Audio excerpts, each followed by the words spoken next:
Colin Sullivan. Everybody who knew this guy loved him. And he loved everyone he knew. Colin was full of life and full of passion. And he lived life to its fullest. He loved the Lord. He loved the people around him. And he, just his presence, like challenged everybody else to live life a little bit more fully. And already the lack of his presence is so strong, and it's so painful. And while we know that Colin is with Jesus, we grieve that he's not here with us. And we grieve that we don't get to have him in our lives anymore, and his family doesn't get to have him in their lives anymore. And yeah, we have hope that things are good for him, but things are a lot harder for us without him here.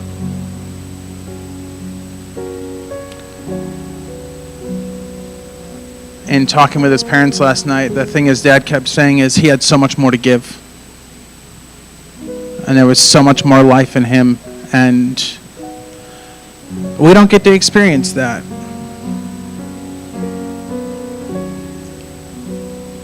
But today, we want to spend some time to talk about and remember what we did get to experience with him.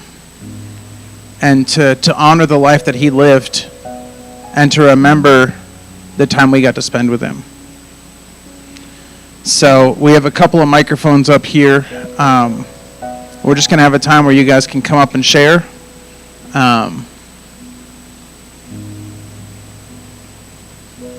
Who he was to you, and what you got to enjoy with him.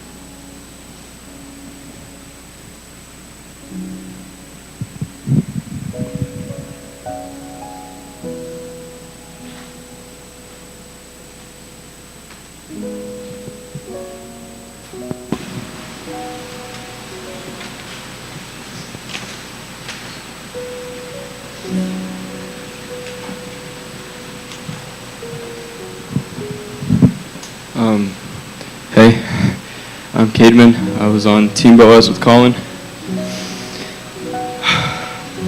The Lord put this on my heart last night as we were worshiping. Just some things that I could remember as I thought about him. I wrote, Colin Sullivan, a man of very many words, sometimes loud and sometimes out of tune.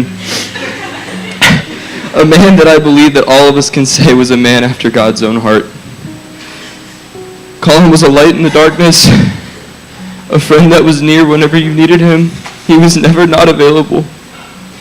He always made time to have deep conversations on whatever you needed to talk about. And he always had scripture to go with what he was saying. But Colin was more than a friend to us. He was family. He was our brother. And if I had an older brother, I'd want it to be him. Because Colin's the most amazing man of God I've ever met. A man who chased after Scripture and what the Lord desired. A man who was never afraid to say the hard things. A man who loved deeply. A man who always was up for fun. He lived every day as if he was in the throne room with Christ, and now he's worshiping with the Father in the most beautiful way. And the way he's been looking forward to. Colin had so many questions that he knew wouldn't be answered here on this earth, and now all of those questions are being answered. Colin touched all of our lives in very unique and different ways, and he will always have a place in each and every one of our hearts, and he will never be forgotten. I'm so grateful that I got to call him friend, brother, and family. I just wish that I could see his infectious smile one more time. We love you, Colin, so much.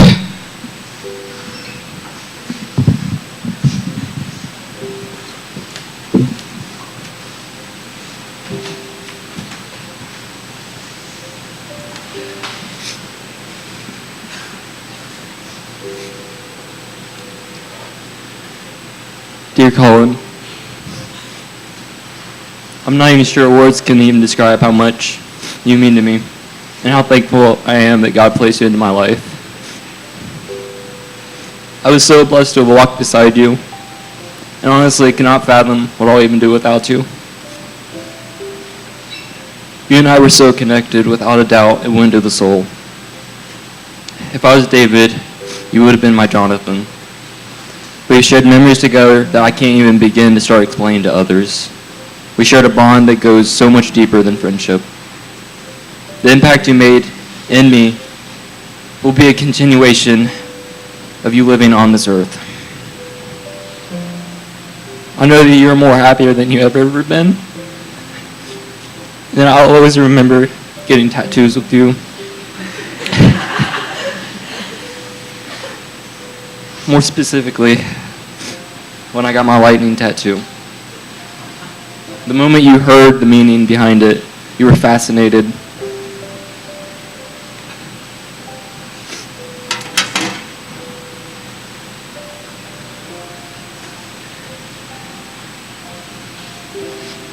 And I vividly remember you telling me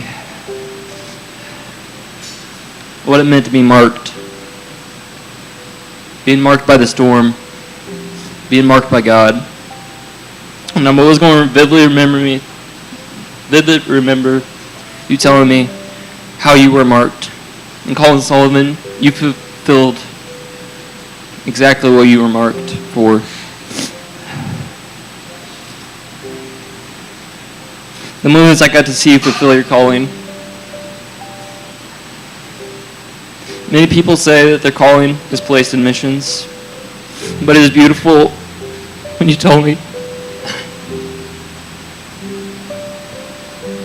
that you were called to people. But you told me you were called one person in particular.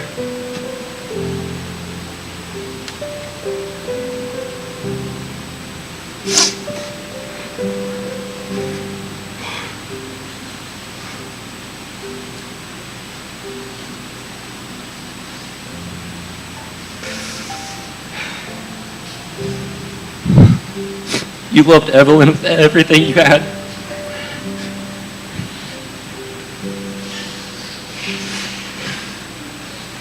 It was always amazing how you placed everything into literally everything. You believed the fakest thing that we convinced ourselves was death. You had such a positive outlook on life. You always held honor and stopped at nothing to grow closer to that. You never backed down from the truth. You committed yourself to growing. You knew the image of Christ was your goal, and you never stopped to grow. I remember the day that you pulled me aside and asked me to keep you accountable with your pride and with other things. And from that day forward, we had conversation after conversation about every day, about how we both watched the transition in you. You became the most humble person I know. You kept me accountable, and you kept me on track. You made me know that I was in the right place and doing the right thing. We both shared hard moments and pushed through hard times. You showed me what radical obedience to the Lord looks like. You realized that you had to be the change that you wanted to see in the world. That you can't wait for others to change the world or the world to change itself. You had a fire that fueled my own. You know me to the extent that few people ever have known me before. You never hesitated to encourage me when I was down and motivate me when I was discouraged. I think one of the greatest moments I'd shared with Colin, it was in Puerto Viejo, and we had sat down to write a song together. It was a song that he had asked me to just help him write. And I remember him explaining his heart behind it. And he told me that he wants to write a song as if he were in the throne room looking directly at the Father. And he just said, I wanted to be about what I would say when I finally get to see him face to face.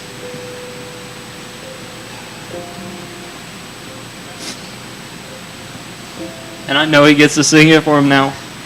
I know. So I'm hoping we can watch it sometime at some point.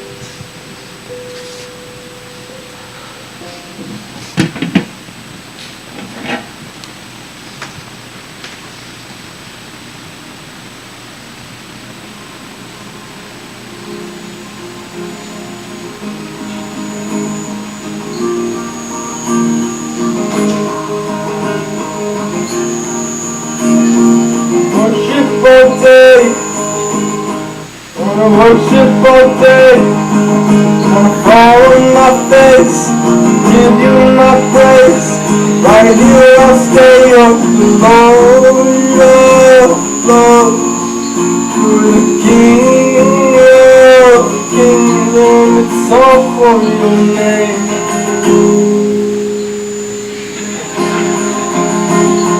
Thanks to your grace I am safe from my sin. Trusting the journey I'm going on in your goodness days. The same through the ages, only are you. And how beautiful the name of Jesus, how beautiful is the name of Jesus, how wonderful is the name of Jesus, who saved me from my sin. How beautiful what you did for me. How beautiful the name of Jesus. How precious the act of love.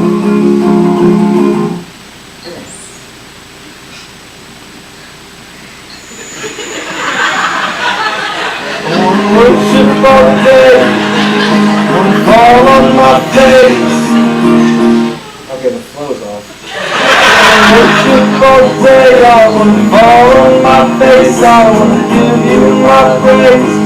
Right here I stay up the Lord, Lord. You're the King of kings, and it's all for your name. You're the King of kings, and it's all for your name.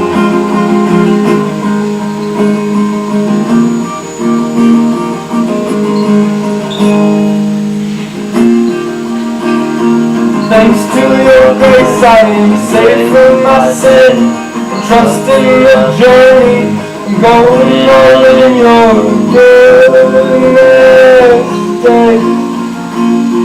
Saved through the ages, holy are you. And how beautiful the name of Jesus. How beautiful the name of Jesus. How glorious is the name of Jesus. How lovely is the name of Jesus. And it's all for your name. It's all for your fame. How beautiful, how lovely, how wonderful is the name. Jesus, how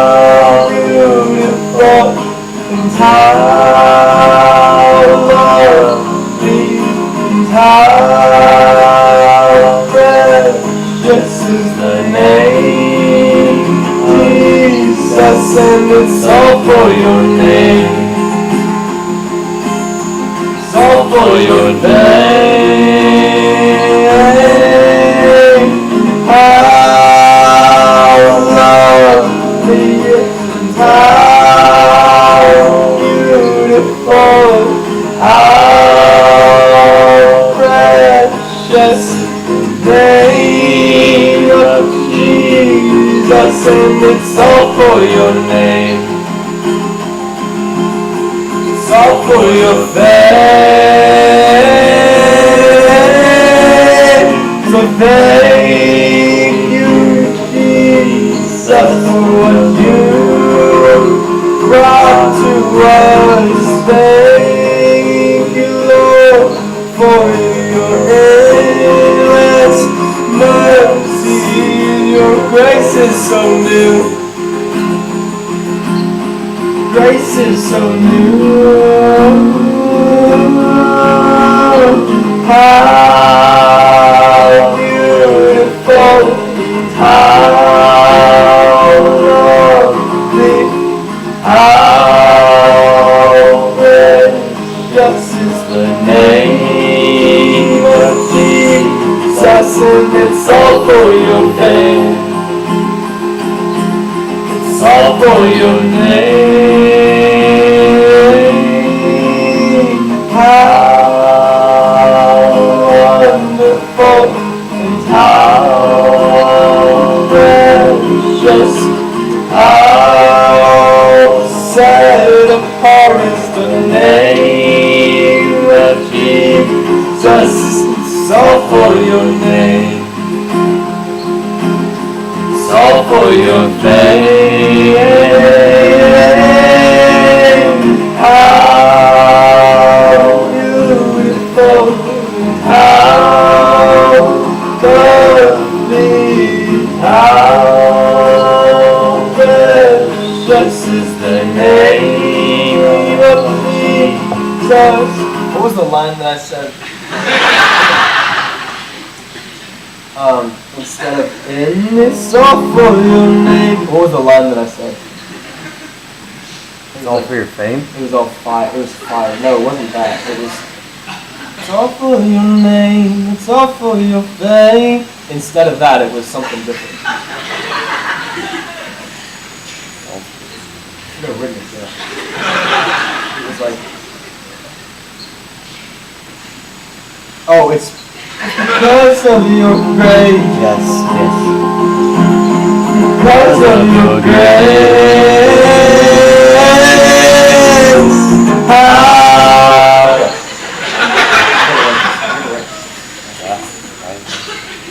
How beautiful, how beautiful. It's all for your name.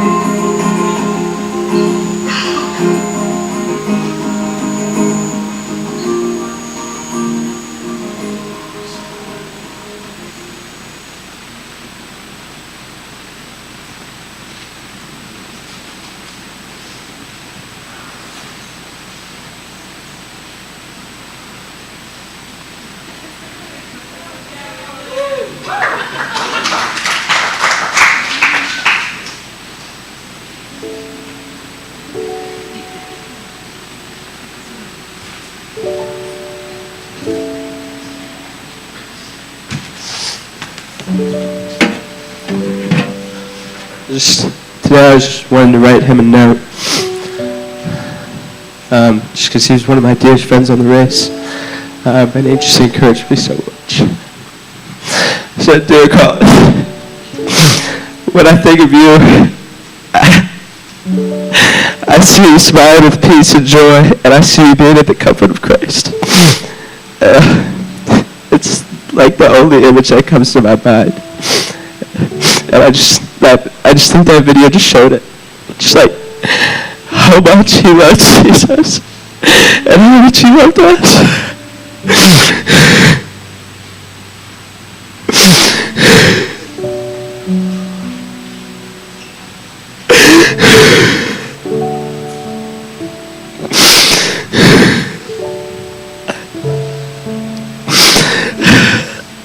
Every time he would worship, he was always bowing down. It was like the first morning here, and I'm like, I wake up to go use the bathroom, and he's like next to the couch, like bowing down and praying, and I'm like, what the heck? And, my gosh. And he just had so much awe and humility, and he just desired to worship God. And he just loved Jesus so much. Knowing Colin at the beginning of the race and just seeing him all the way through and just to who he is now, it's a testament of who Jesus is. And, Colin wanted to go to Ukraine. There aren't that many people that would be like, I'm willing to go give my life for Christ. And I just think that's so beautiful. He was willing, he counted the cost of his life. I remember him talking to me, and he's like, yeah, I just got off the phone with a Jesus mission, and the guy on the call was like, if you can't, love people that are different than you, you're going home. If you can't, do conflict resolution, you're going home. And Colin was like, oh my gosh. He said it was very sobering, and, but I know, Colin is somebody that can do that. And he did that with our team. He loved us well. He did that with our squad. He did that with Evelyn and your family. I saw the way he loved your siblings, and it was just so beautiful when I was at your house. And just at the end of the race, he was a workhorse. He always wanted more, and he always wanted up more for us. And he really, a verse I've been thinking a lot about this summer is, talks about in 2 Corinthians about not regarding people according to the flesh. And I think that's something Colin really did well, is that he looked at us and saw what God had for us. And he saw the gold in us and how he really wanted to encourage us to step into that. And so for me at the very end of the race, he gave me Galatians 1:10, and it says, "For am I now seeking the approval of man or of God? Or am I trying to please man? If I were still trying to please man, I would not be a servant of Christ." And that will always stick with me, because I think of Colin, and he was not a servant of man, he was a servant of Christ. And he always pushed us to be better. He always pushed us to look more like Christ, even if sometimes, I'll be honest, it sometimes pushed my buttons, but it was because he loved us so much. He just wanted us to look more like Christ. And I always appreciated that. And just this summer, I would call him up, and we would just have so many great conversations about Jesus. And it was just really cool to see his heart and kind of what he was God was teaching me at home, and just a lot about just God preparing his heart for Ukraine, and how he was like, yeah, I believe God's taken me. The other day he told me a dream. He said I had a dream that I was going to Ukraine and I'm taking people with me. And I was like, dang, that's so amazing, He was so inviting. He was also, I think, a person that was all in to whatever we're doing, because he just cared about loving people so well. And whether that was playing basketball, I remember beginning of Georgia. Oh my gosh, the guys on our squad loved to play basketball, and Colin, he was struggling a little bit, and Colin's like, Carter, you gotta help me, man, you gotta help me. And so Carter helps him, and it was first month, and I remember Colin's just down there for 3 hours, just shooting hoops by himself, trying to get better. And, he was just, all in totally to whatever we were doing, whether I was, doing dishes, or we had a 2v2 basketball tournament in Guatemala, or making a movie with the guys, or just, worship. He just, he was a person of love, and he just loved us all so deeply. And I know he leaves such a great impact on my life and just everybody he encountered. So, yeah.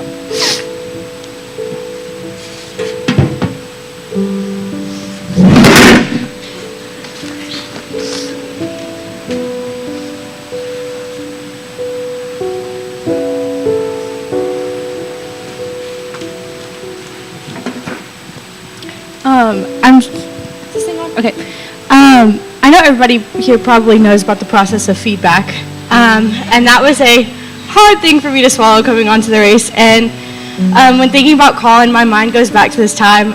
We were in Jaco, Costa Rica, which was our first destination. It was our squad's first time international, and I made a joke in front of him and he clocked me on it, and he gave me feedback right in that moment, and I was like, and it was one of the first, because my team was scared to give like real feedback for a while, and Colin was one of the first people to give me like legit feedback, and it scared me, and he gave it to me, and I was like, oh my gosh, and I like ran out of the room. I'm not gonna lie, I cried a little bit, and he did it gently, but I was kind of mad, and then I went to God about it, and I realized that Colin was right, and God taught me something about it. And then fast forward to this week, in a lot of the sessions, Bill Swan and Ben Abel had been talking about like good community and good friends, and they're like, good friends aren't the people who just like follow you blindly and like support you through everything. Like yeah, a good friend supports you, but like also a good friend is the kind of friend who's going to be like, you know, smack some sense into you sometimes and like tell you to tighten up and like go out there and like center yourself in truth and in Christ. And I was just thinking about my squad and like who embodies that well, and it was Colin. And it just takes me back to that time with feedback, because he gave me the feedback, and for the next like week I avoided him because I was scared. I was like, I can't look at him again because he gave me such hard feedback. And and he gave me the feedback, and I avoided him for like 3 days, and the next time I saw him I was like walking on eggshells because I was nervous, and he just, you know, he still like loved me like nothing had happened.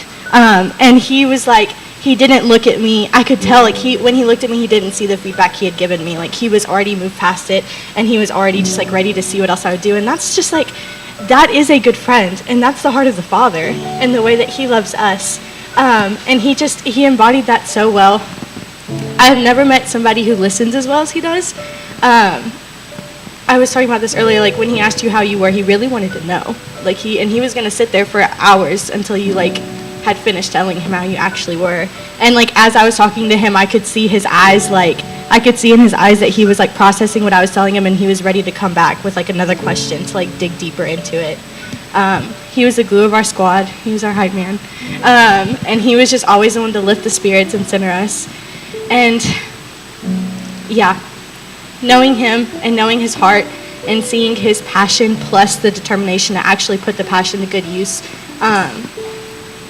knowing him has made me know more of Jesus and know more of Jesus' heart for us. And that was just who Colin was.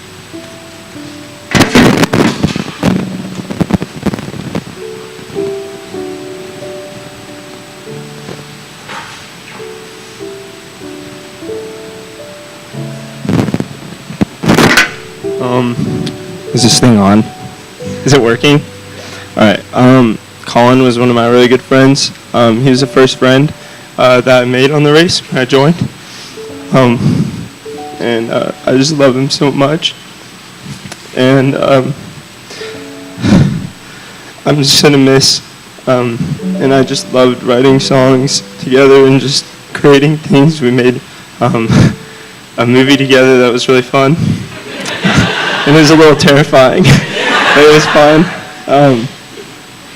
And I just love talking to him and living life, and I'm sad that I'm not able to share in this with him, but I'm also so happy that he's just up there now with Jesus, and they're just walking along. And I was writing a little note that I said, as you continue on to white shores, yesterday, the day that you met Jesus, I felt a peace with the Father.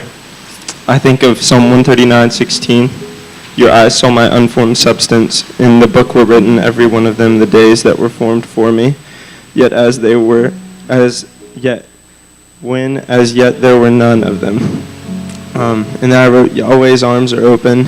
They've always been, and though he knows the count of your days and the count of everyone's, death is not his path for you. It never has been. That is why he humbled himself to the lowliest position of men and died a criminal's death by crucifixion, that you might come to him so closely in this past year of your life, that on the cross he saved you from death, the death that had been planted for you not by him but by evil, that you could be saved before it found you. You're not ensnared but lifted up by the Father and promised eternal life. And this is God's saving grace. I was praying the other day, yesterday, and I was just thinking about Colin, and I think I just saw two men walking along a shore somewhere, and they were right next to the waves, and it was just, they both had smiles, and it was just him with Jesus, and they were laughing, and they were having so much fun. And so it's just amazing to just know that he is having the time of his life up there. So yeah, I love you, Colin.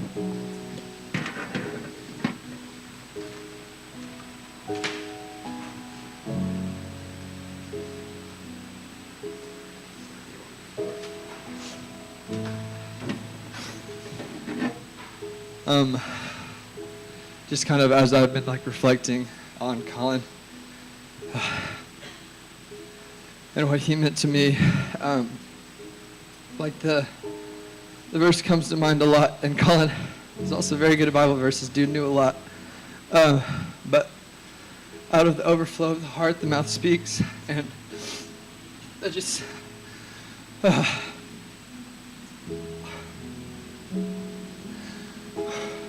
Seemed very fitting because every one of our conversations were about Jesus and Evelyn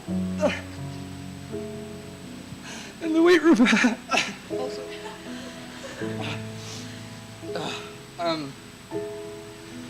I really looked up to Colin.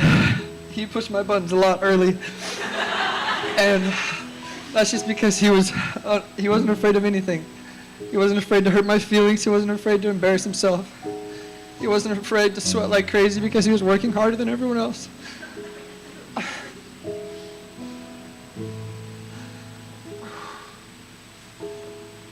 He wasn't afraid of death. And I'm thankful for how he pushed me. Just the fact that his love for Evelyn was something that we got to bond over a lot as we were going through similar things. And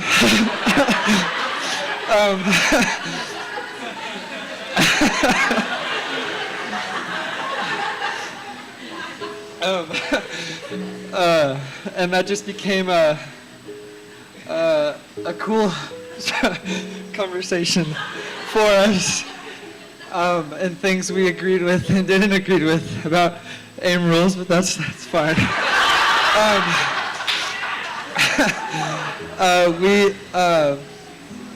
I'm thankful for him. I'm thankful for his pursuit of God within his pursuit of people. I mean, even this summer, every conversation we had, he just called me one day. He's like, "What do you think religion is?" I was like, "Let's talk about it." So we talked about it all summer. But he was generous and kind. He would give anything to anyone, all the time. And I have a lot of peace knowing that, like as Gus said, like his days were numbered before he was born, and he lived everything he was supposed to, and he did it really well. And so, yeah, love you, Colin.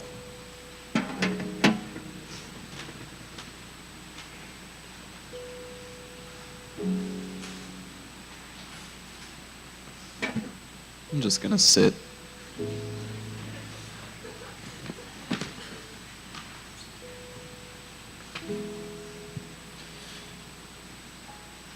I'm gonna try to get through this.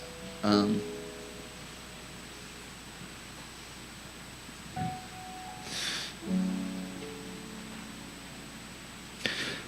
love you.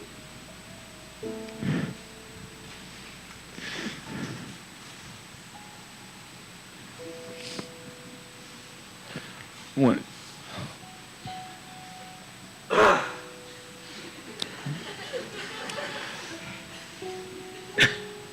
I want you to know how much you have made me grow into the Father because of the nature that He has given to you. You've been tough, loving, kind, hard, thoughtful, patient. Sometimes you're a pain. All of that is to say, you, Colin, are one of the best friends that has ever been placed in my life. It sucks that you're not with us right now. And I know not all of us would be really happy to spend some time with you. I'd really like to talk to you again. I miss you. But I know you're having the best time right now. And I don't want to take that away from you. All that I can do right now is wait on the Father. But I do want to write this letter, so I'm going to do so. You've been a big inspiration to me, brother. Your consistent pursuit of the Father is a work of art. A new creation that the Lord has made you into something that even for me is mind-boggling.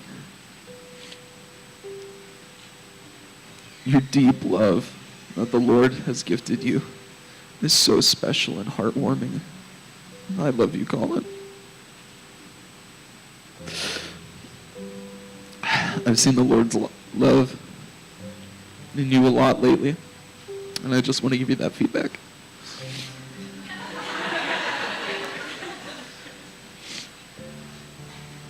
I love doing life with you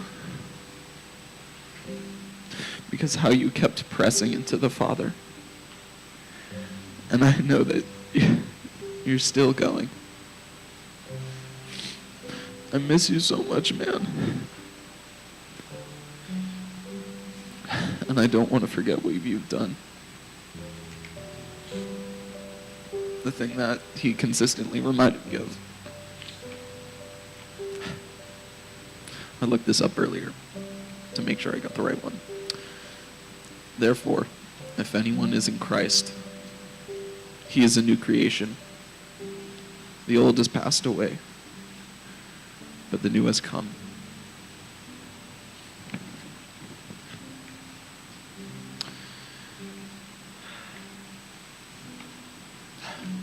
Colin, I'm excited to worship with you again. I love you, and I miss you. Shalom, brother. Shalom.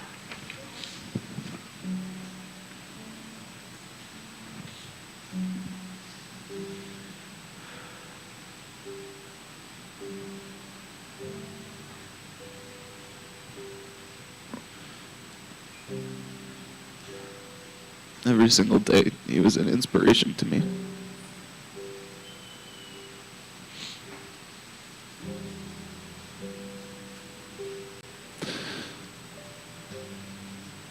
Not everyone knows my testimony in here, but like what Delaney said, he just didn't look at that. He looked at me with the eyes of God, with the eyes of Jesus, loved me, wanted me to grow past whatever happened in my life.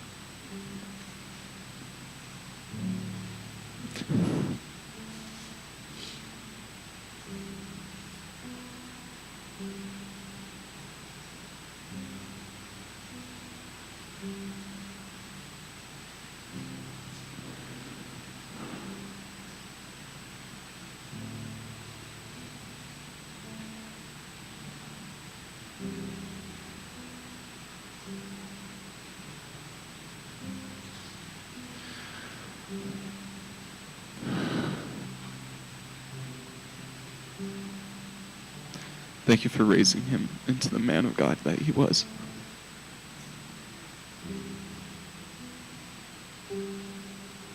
I love you, Colin.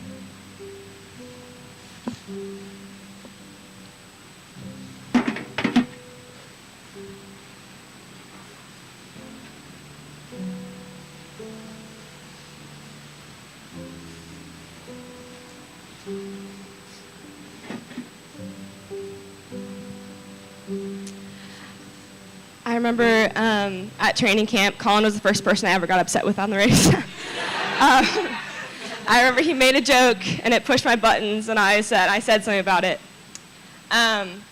And I remember going to my team leader and crying, and I was like, I've done this horrible thing. We're never going to be friends. It's never going to work out.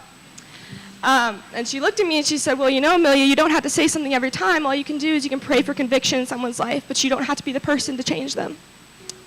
And I took that, and I attribute that life advice to Colin because it changed my whole perspective on the race.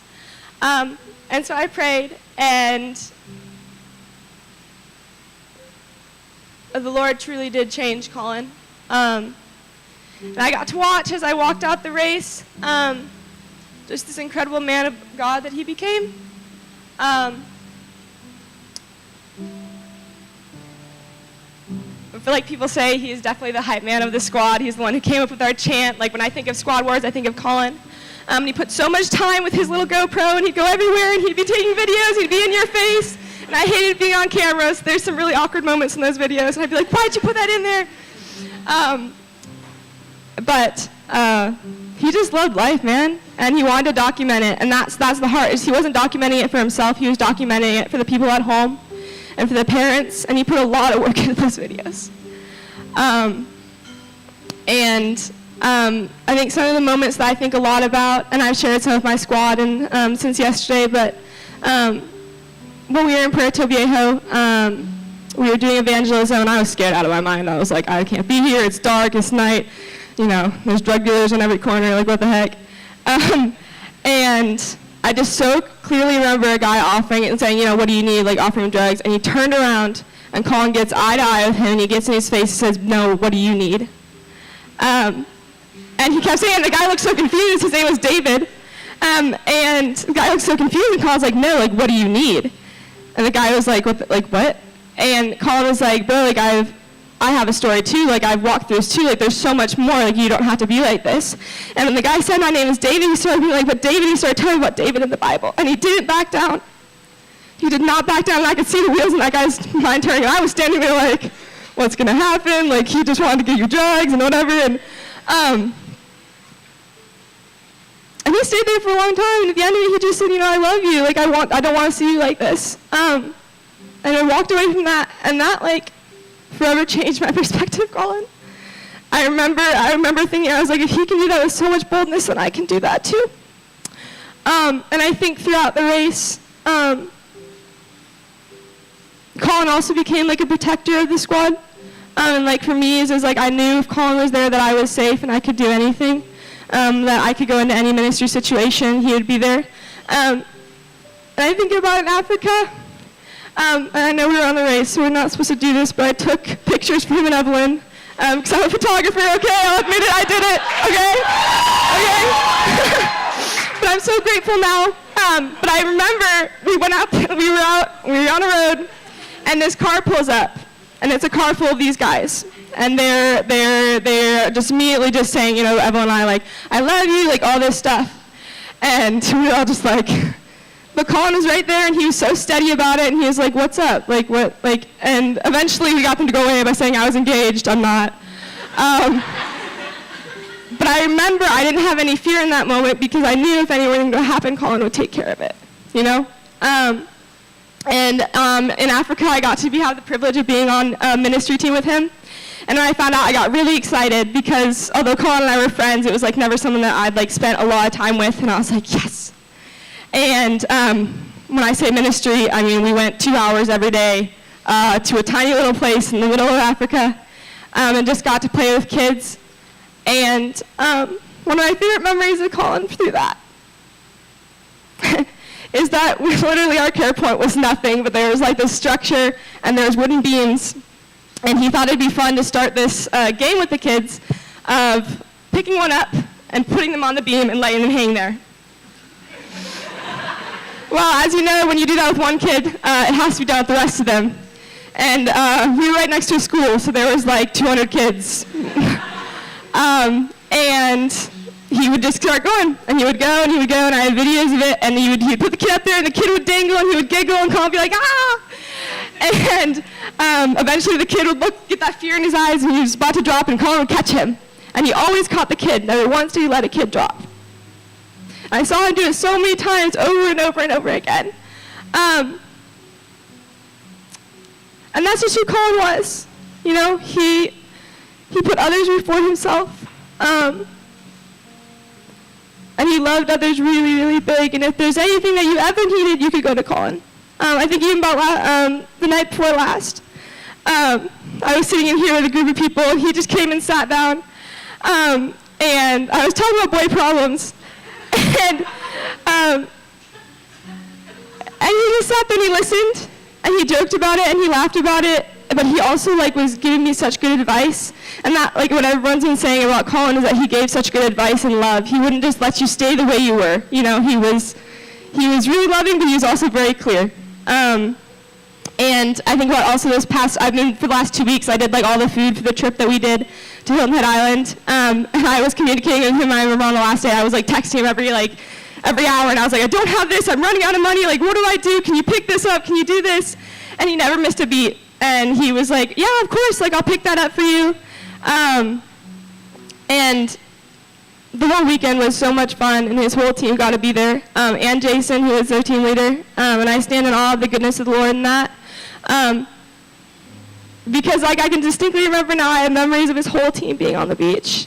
And they're all there together. And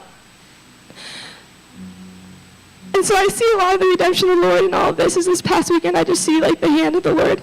And I'm so grateful for a friend like Colin. I'm excited to tell his race. I have lots of pictures to go with it, because at the beginning of the race, I'd always be like, you're such a camera hog. And so I just have almost 100 photos of Colin doing all kinds of things. And I would get annoyed. But now I'm so grateful. And I made a photo of the day, and I have it's almost 80 photos in there. And each photo has a memory attached to it, and I look at it and I'm like, that was Colin doing this, that was Colin doing this. So thank you for raising Colin. Thank you for giving us the man that he is today. Thank you for letting us spend that last year with him. I don't take that lightly. I don't take that for granted. That's a really big deal. And my life is forever changed. My whole squad is forever changed by Colin. And just the incredible man he was. And I know that as years pass, tomorrow, yes, it'll be a day of sadness, but it'll also be a day of great celebration. When Colin got to meet his father, and we will come together, we will celebrate him. And this is not going to tear our squad apart. It's actually going to make us stronger, because Colin, like we said, he was the heartbeat of the squad. And his legacy will forever live on in our hearts and on our lips and in our minds. So yeah, thank you. I love you, Colin.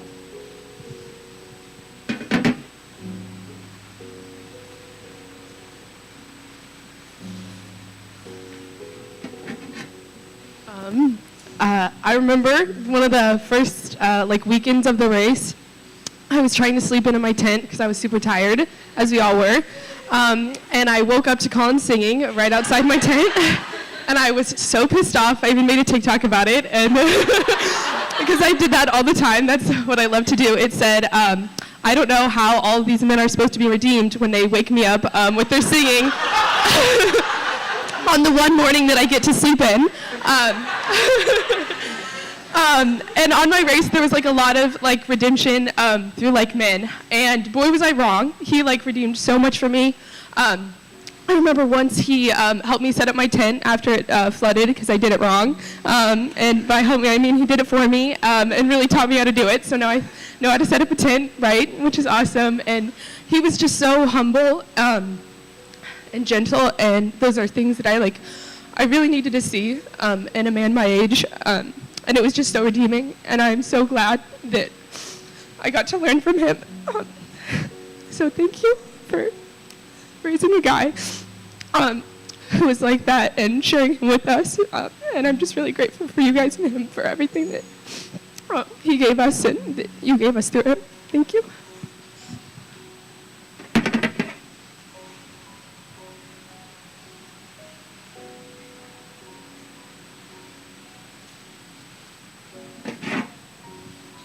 I just have a story about Colin. We were together in Africa. We were going on a camping trip with the men. And me and Colin sat together on the bus ride up there. It was to his ministry because his ministry was near where we were going camping. And on the bus ride up there, we were listening to a sermon by somebody named Dan Moeller, and it was about communion. So me and Colin went inside the grocery store before we left, and we got like Twinkies, like red velvet Twinkies, and like Sprite.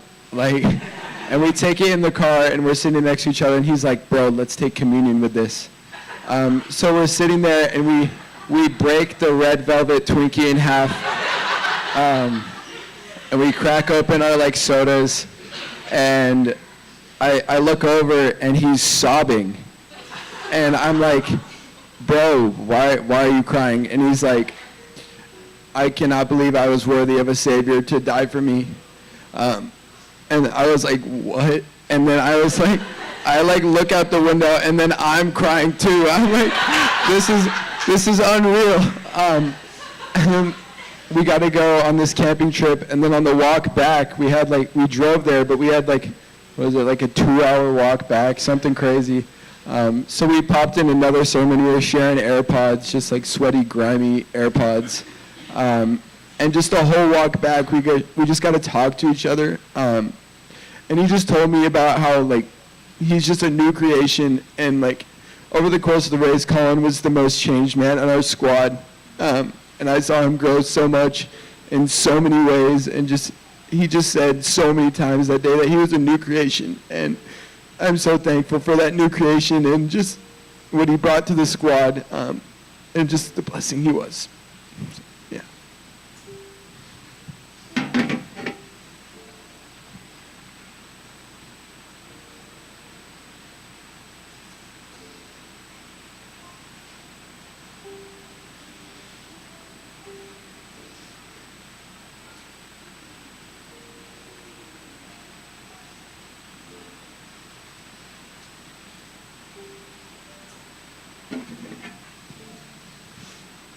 I'm Evelyn's mom. So we send our daughter off, and the few pictures we get all have a lot of pictures of this bearded guy. And of course, we had our suspicions that something was happening, regardless of the AIM rules. So fast forward. He's come to visit us at our home twice, and he was a presence there, and I can see how you all speak about him, and we only spent maybe a total of 9 days with him, but he was a presence, and he loved the Lord, and you could see it. We feel really gypped that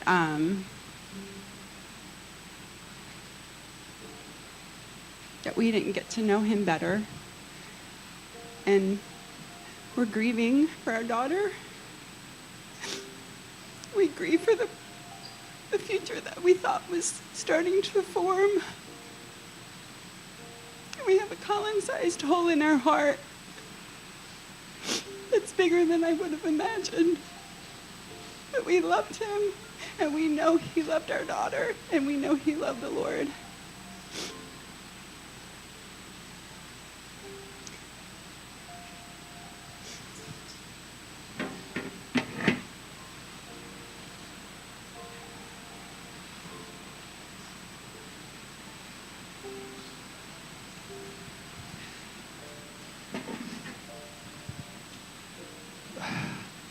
Lord, thank you for Colin, Father. What an honor and a blessing that man is, Lord, that we got to know him, that you let us borrow him, Lord. And I just thank you. Brandy and Brian, thank you guys for allowing us to know your son. He is the way he was because of what you guys did. When I think of Colin, I'm going to sit as well. I remember this loud, wild man that walked into this campus, and I thought to myself, like, Lord, what are you going to do with him? Like, what are you going to do with this guy? Because he was pushing buttons, right? And I knew that, Lord, if you were to be the buttons that he pushed, if you were the one that he was focused on touching, then the squad would be changed.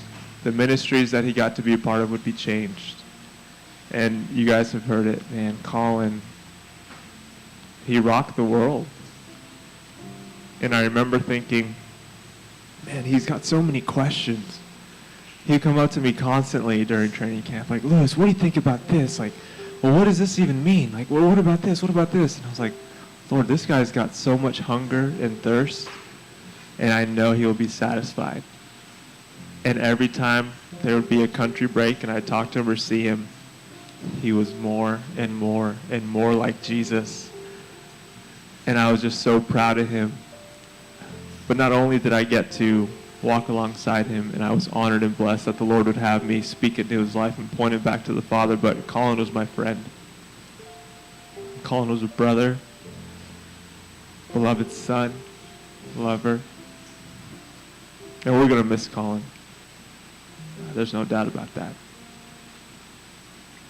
But I know that each of us have a little more passion and zeal after knowing Colin. I know he challenged my faith. Like, Lord, am I going after it like he is? Because if not, like, what am I doing? So I'm grateful that I got to have Colin in my life. And I will miss him. But I know that he is with the Father, and there's no better place. So thank you, Colin. Thank you, Lord, for sending him here. We have been changed by your son, Colin. We love you, Colin. I love you, man.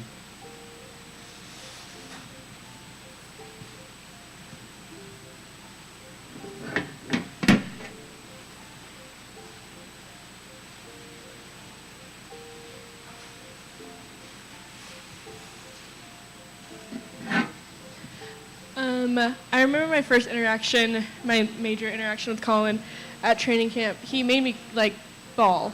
I cried my eyes out because I was like, we're not going to be friends. I told my mom, and she was like, honey, he's going to be your best friend. And I was like, there's no way. I can't be friends with somebody that made me cry, like actual sad tears. And she was like, no, he's going to be your best friend. And she, I don't know how she knew, but she knew. And he really was one of my best friends, especially because we got put on logistics together, and I was like, Lord, I don't know why you're doing this to me, but we're not going to be friends. Like, this is going to be so hard. And being on logistics with him was one of the greatest things I've ever done. It created a bond between us that is just so crazy, because the things that we went through with logistics and just like what we had to do as us three were just crazy. And it's hard to explain to like the squad of like what doing logistics is like with other, my knees are shaking, I'm so nervous, I'm sorry. And I just was like,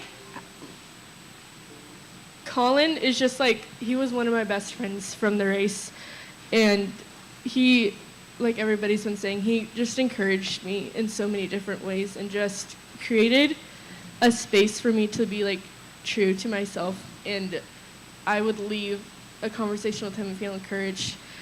And one of my favorite memories with Colin was we were in Guatemala. We were on a leadership day doing logistic things, of course.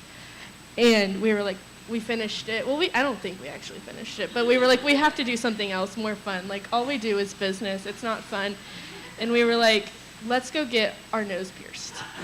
And I was like, well, because I've been trying to convince Colin to get his nose pierced for like a week. And he was like, no, Evelyn's going to be so mad at me. I can't get my nose pierced. Evelyn said, no, I can't do it. And I was like, who cares what Evelyn says? We have to get your nose pierced.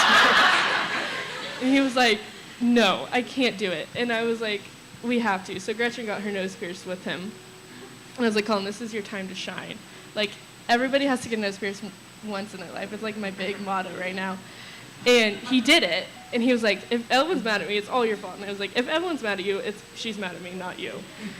And I don't know if she was actually mad or not, but so she was. And he was like, on the way back, we were cramped in a chicken bus, and he's like, my parents are gonna be mad, Evelyn's gonna be mad, I don't know why you made me do this. And I was like, no, dude, you're gonna love it. And he did, I think. I don't know, but it was just like, but it got infected, so he took it out, and I was like, whatever. But I just was like, he got a nose piercing, like, good, yay for him. He looked awesome in it, I think. But I think everybody looks good in nose piercing. But he was so down for anything, and he was so excited to do whatever you wanted to do. And he just wanted to do things and just do life. And I think that's why we were such a good friendship. Because he like pushed me out of my boundaries, and he pushed me out of my limit, and he challenged me a lot with the way I thought about and like the way I viewed things. And he just like, my relationship with Jesus is a lot different because of Colin, and it's a lot better for the better.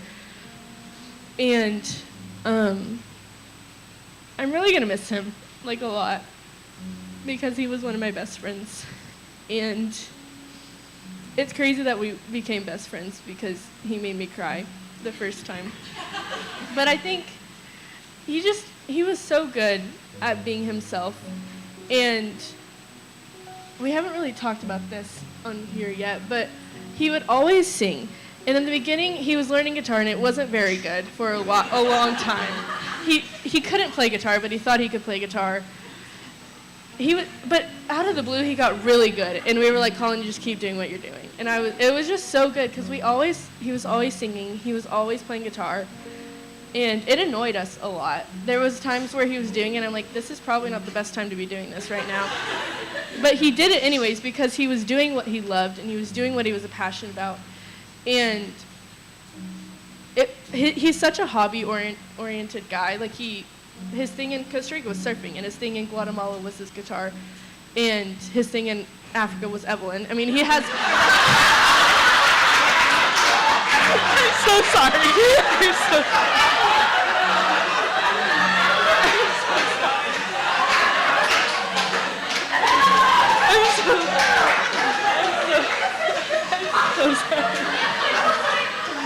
Evelyn was a hobby for all 3 countries. But he was just so, my knees are so shaky. I don't know why he says that.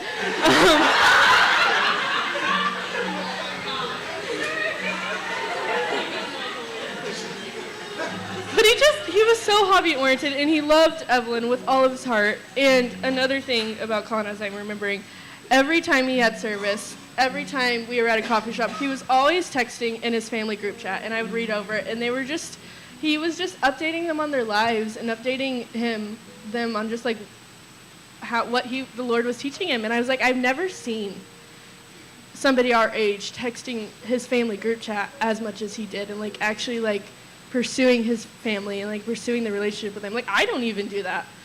And it just was crazy. He was just so excited to text his family and his sister and just update y'all on what he was doing. And I'm like, that is insane. Like, I've never met anybody our age willing to text his parents and like wanting to text his parents. And just, it was really eye-opening to me to see him have a relationship with his family like he did. And thank y'all for raising him. I truly appreciate his friendship. It was awesome.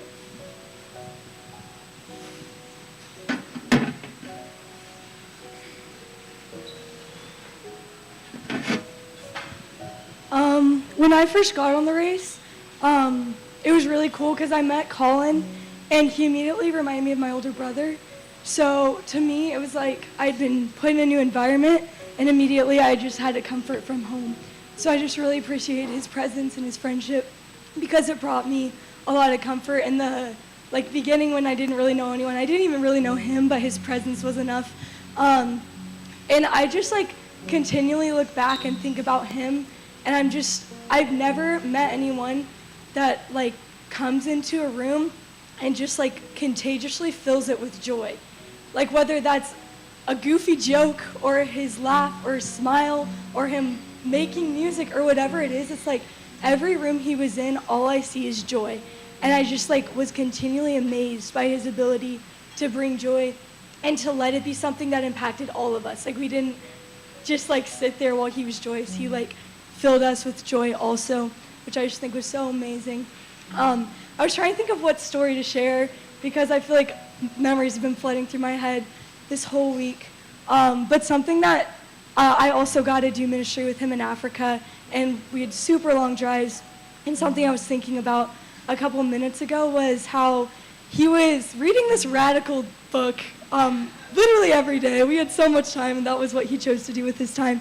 And every once in a while, we'd all be pretty much asleep on the bus. That was our favorite little nap time. And he would just like read a word, like a sentence out loud, or he would just like read like a section of it out loud and like wait for us to respond as if we were awake to respond and talk about it. But I think like something that he really taught me is not only did he pursue the Lord with his whole heart, but it wasn't just a pursuit for himself. Like he chose to invite other people into it. Like he could have easily found wisdom from that book and thought about it and kept it inside, but he's like, I have something that my friends need to hear too, and I want to share it with them. So it's just really cool to see that like he cares so deeply for us that he wants us to know Jesus like he knows Jesus. And yeah, he's really impacted me. So I thank you guys for raising such an amazing man. He'll be truly missed.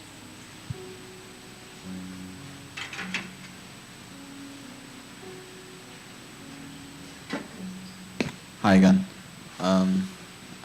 When Grace was talking about the nose piercing thing earlier today, I was going through my camera roll, and I actually have a video of his nose piercing, like going inside of his nose, and then trying to like poke it out. Isabel's in it. So I hope you guys like it.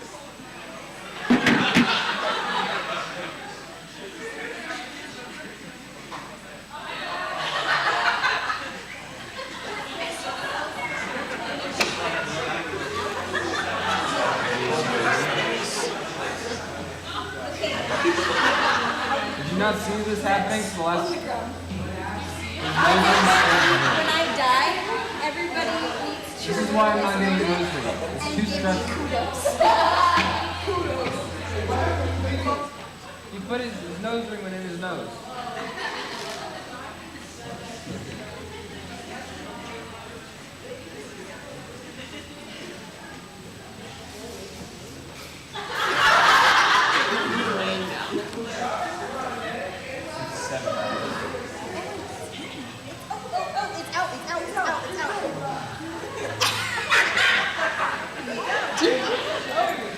Wait, don't touch it. You know what? I wonder what that got when you lay down. Wait, it's good. Now I would get a Q-tip and clean it off. How did you get it to work? Get back up and see if it goes back in. Yeah. Oh well.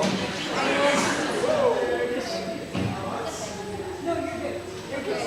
How did that happen?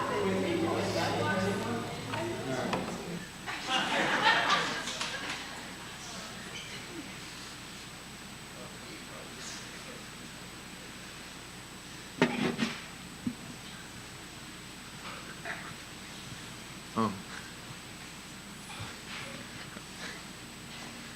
God. I'm just gonna talk about some stories that I just miss.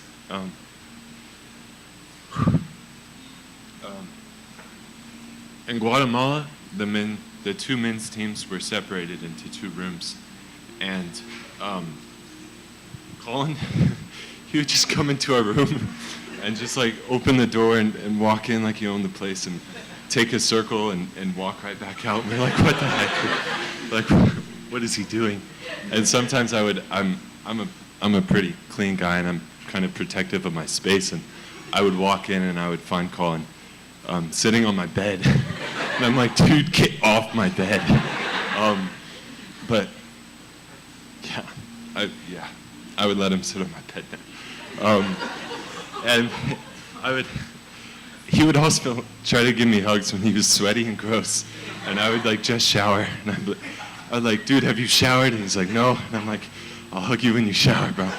And in Africa, we would both get home at the same time from ministry, and we would both be sweaty and dirty. And I would just give him a big, sweaty, gross hug. It was awesome. And then in Porto, and into Guatemala, Carter and Colin encouraged me to grow my beard out. So I tried. I don't know why I did it. It looked horrible, but I tried. And he always hyped me up. And he was like, bro, it looks so good. And he would come up to me and he would be like, dude, you look like Jesus. I'm like, thanks, man. That's what I'm going for. And yeah. And the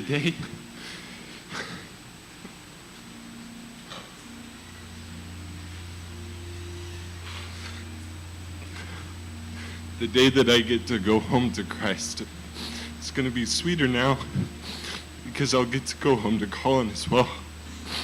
And he can tell me that I look like Jesus again. And I miss him and I love him.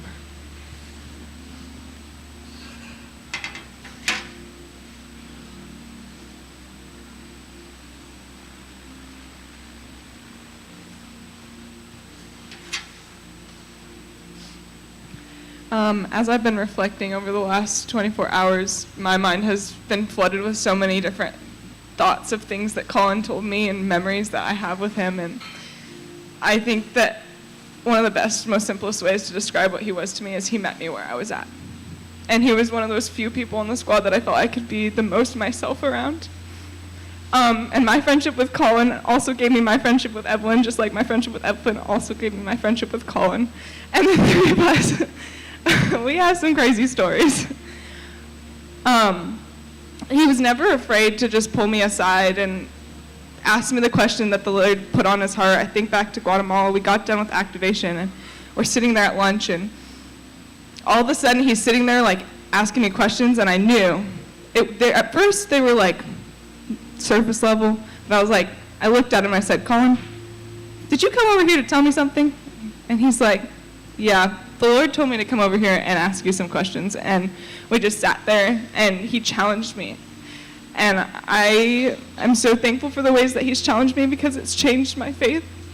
And I know that it will. And he would always steal my watercolors. And it was so beautiful to see him learn new skills to be able to honor the Lord with, just like when he was playing guitar. Yeah, I'm gonna miss him a lot. And I promise, Colin, that Evelyn and I will keep rapping for you.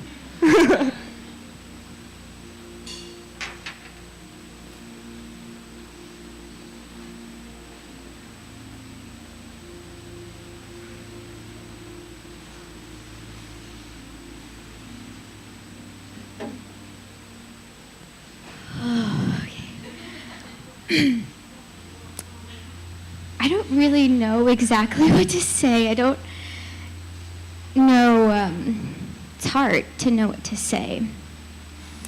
But one of my first memories of Colin was when I told a couple of you guys this last night, but when I asked him to be on logistics. And I was so excited because I knew he was going to be so excited, and we gathered in that room over there, just me and him. I sat across the table from him and asked him if he would be on logistics. And just as I expected, he was so excited, but he like didn't want to quite show me his excitement. I don't know. He was like trying to sit in his chair and trying to smile, but trying not to smile because he wanted to be cool or something like that. And he was. He did a good job. But eventually said yes. He probably said, I'll pray about it, you know. But like 3 minutes later, yes, I'd love to be on logistics, kind of thing. And one of my last, other than being here, I guess you could call it a memory with Colin, was his superlative at the end of our final debrief. And his superlative was most likely to make a podcast about paper that goes viral. And we had to explain it a little bit, which when you have to explain those types of things, it, takes the humor out of it. But we gave that to him because of his passion. And because he was so passionate about anything and everything, that he would be the kind of person to talk about paper on a podcast and have it go viral. Because when Colin spoke, people listened. And one of the really sweet things about being a squad mentor is that I got to hopefully still get to, in some capacity, come alongside of you friends, teach you friends, anything, something. But one of the even greater things about being a squad mentor is what I get to learn from you. And Colin taught me a whole lot. Not that you guys didn't, you all did in your own ways, but Colin will always stick out in my mind as somebody who taught me about honor, somebody who taught me about integrity, somebody who taught me about deep faith, somebody who made the most of every single opportunity that the Lord gave him on this side of heaven. And there are a couple people in my life that I know that if and when God gets a hold of their heart, they will move mountains for the kingdom of God. And I fully believe that God had always been knocking on Colin's heart. And maybe towards the beginning of the race, there was like this, I think I hear you, I'm cracking the door open. But as soon as Colin just kicked the door down and let the Lord have authority over every single part of his life, things changed and mountains moved. And each one of us on Gap I, and I fully believe anybody else who knew Colin knew that mountains were being moved because of the faith that the Lord gave him. Thank you guys for loving him.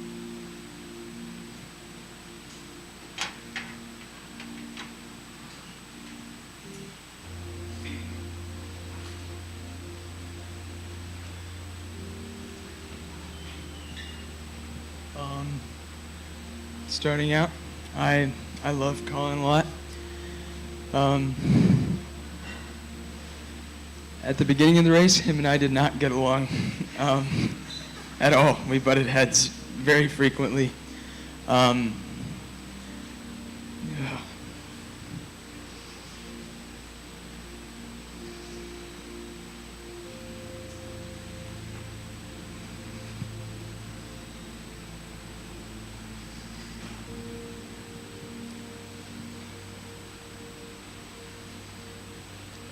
As the race went on, I saw the Lord just grab a hold of his heart, and it made me just want to change and know more of who the Lord was.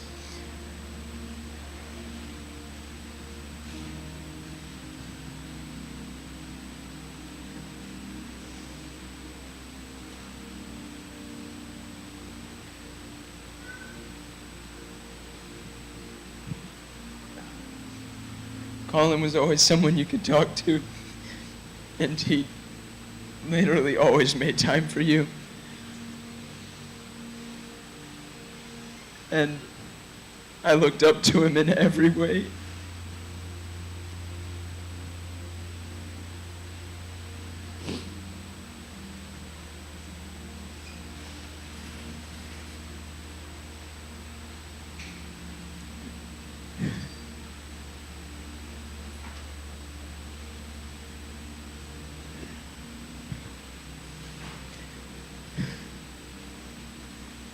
Didn't want to just grow closer to the Lord, but he wanted like other people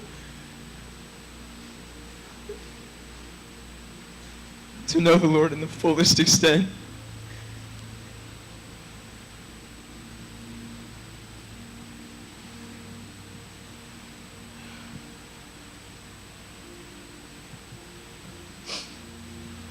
I've never met another person that just wants you to grow as much as he does, and not like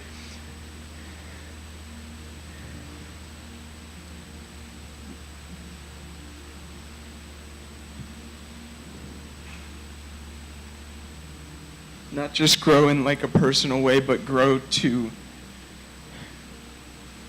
call people home into the kingdom. I remember we were in Louisiana, and I don't remember exactly why, but I had stopped talking to him for a while because we'd gotten in an argument, and it was something that Kirsten talked about, and we were sitting there, and then all of a sudden she said something, and the Holy Spirit just like, boom, heart like cold sweats, heart beating super, super fast, and I was like, what the heck is going on? And then just Colin popped into my head, and the Lord was like, you need to go talk to him. And I was like, what about? And he was like, I don't know, figure it out. So I went up to him and I pulled him aside and I said, we got to talk, man. I don't know exactly what, but we got to talk. And so we just talked for like 2 hours. And I was like, and for the first time in my life, I reconciled with somebody in a manner that was glorifying to the Lord. And I'd never experienced somebody with me also wanting to reconcile to just point me directly towards the Lord in the way that he did. Yeah, and I thank you guys for raising him and letting the Lord just flood his life. And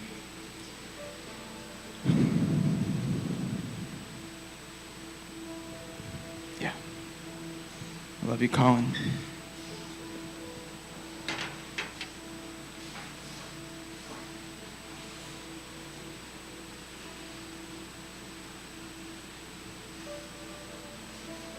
So Isabel just texted me, our squad leader, and she wanted to say something on the phone, so I'm going to try my best. So, go ahead, Izzy. Hi, guys. I am here in my bedroom looking at the live version. Not right now because I'm off of the YouTube site, but I didn't want to let this moment pass to not say something about him, especially with his family there, I think, and as well as everybody else on the squad. But man, I, like most people, remember the very first day of boot camp and hearing Colin first before seeing him.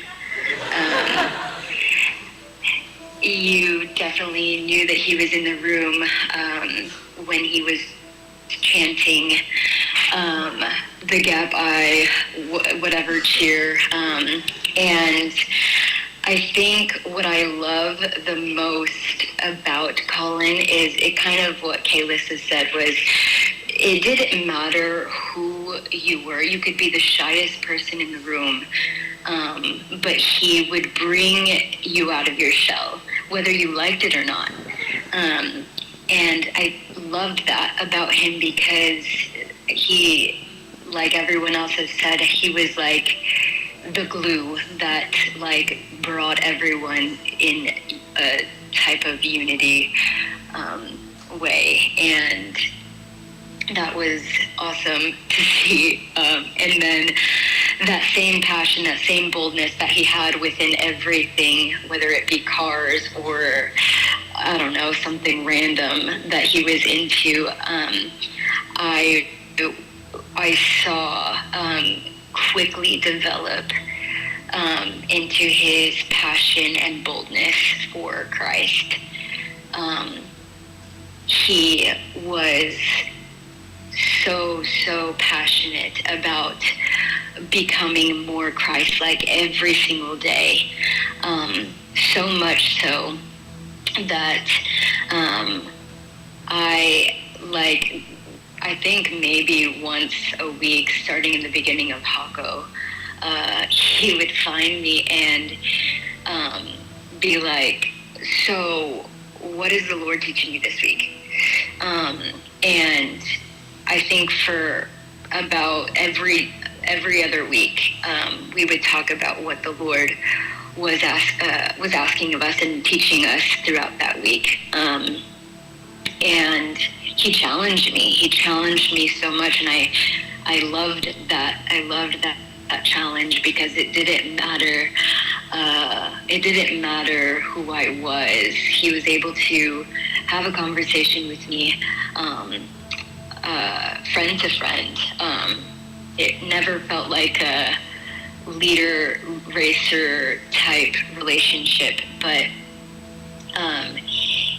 he was definitely one of my friends, and I appreciated his challenges, even though sometimes he would challenge me on some logistic issues, but that was straightened out quite a bit. But actually, a really funny story, that same day that he got his nose pierced, I was with logistics that day, me and Gretchen, and I think Jason was too. And we all went to this cafe in Antigua, and I'm down for a dirty chai anytime I step foot into a cafe. And so he that week or that month was fasting caffeine. He could not have coffee. So I did not know that prior to him ordering, but he heard me say that I was going to get a dirty chai, and so he got a dirty chai. And I don't know if from the very beginning, I don't think he even knew that chai had caffeine, but I also don't think that he knew, I know that he did not know that a dirty chai was a chai tea with espresso in it. So this guy orders a dirty chai when he's fasting caffeine, and drinks the whole thing, and he's like, that was bomb. And I was like, and then later, like 5 minutes later, I learned that he was fasting caffeine, and I was like, you literally just drank like 2 shots of espresso. But anyway, that was just one of the many memories that kind of just popped into my head. And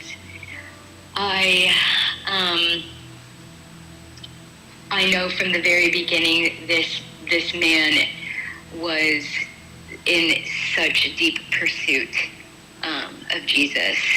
Every chance he got, he would ask questions. He would seek wisdom and seek discernment. And I am so privileged and so honored to have spent 9 months with him, and to have known him for as long as I did. And to his mom and dad, thank you for raising such an incredible man, one who loved passionately, one who spoke boldly, and one who just saw everyone for who they were, and just loved them the way that Jesus would. Yeah, and that's it. I love you, Colin. I love you, Guy. And I'll talk to you soon. Bye. I'm going to go ahead and speak too, since I'm already up here, which I wasn't planning to, but the Lord just told me to, so I'm going to sit down for that. A lot of people on the squad know, like, my story. And Colin was one of those guys that I was so terrified of. Like, he was just so intimidating to me in general. But there was one day I went I think it was until Puerto Viejo without much of a conversation with him, because I was literally terrified. And he came up to me one day and sat me down, and he just goes, he goes, so like, I don't know if you fully know this, but I love you and I want you to know that you are seen and you are so loved.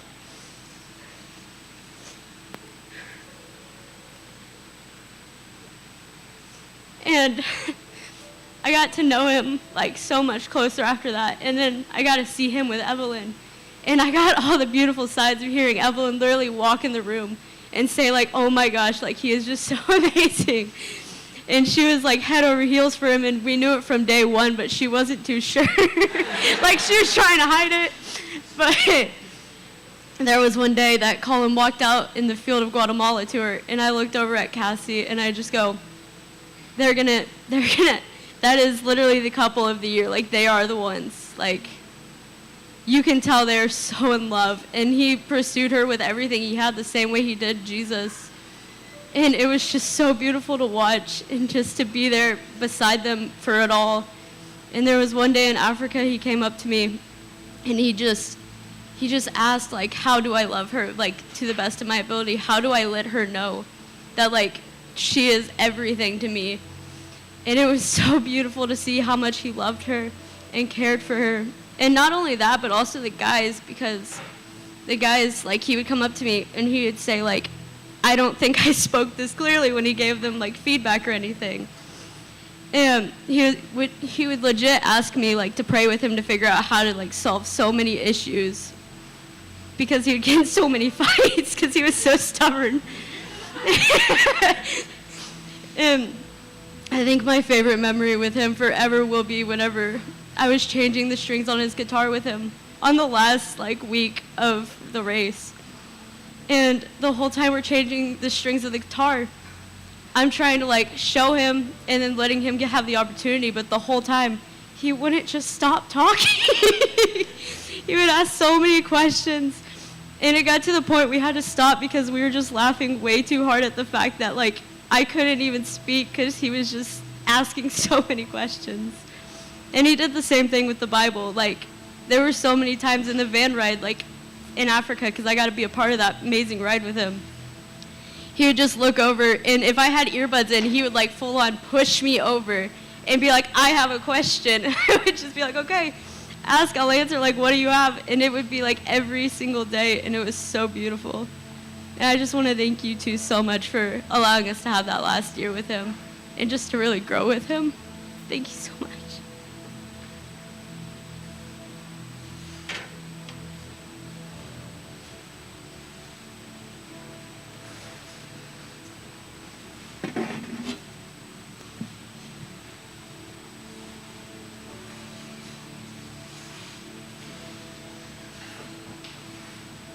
Well, I was Colin's team leader.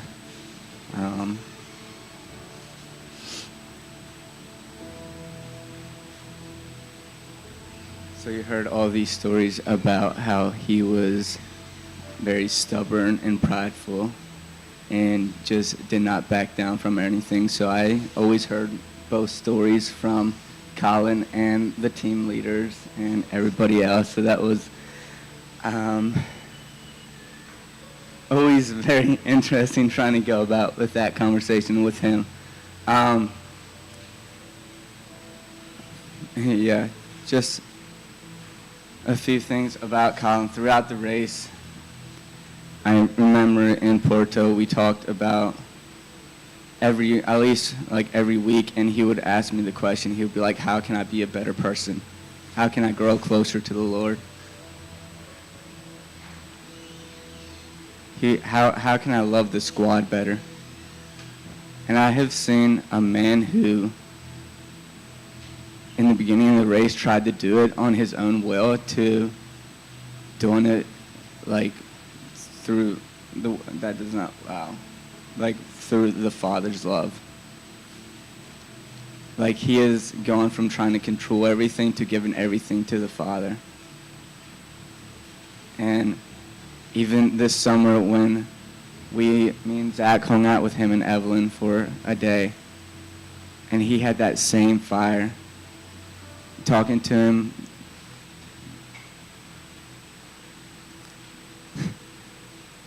talking to him 2 days ago, he still has that same fire. And you guys did such a good job raising a son. And I only spent 9 months with him, but I'm sure it couldn't have been easy all the time, but you did such a great job. You raised a son who knows how to love people so well. And I know I was his team leader and then his squad leader, but he led me through the 9 months. And that reflects the character of you guys raising him. And I know from what I know of Colin, you guys will continue to serve the Lord with everything. Because I heard a lot about you guys. Colin loved you guys. He was very proud of you. He always talked about how his parents were pursuing the Lord and how he felt so loved by you.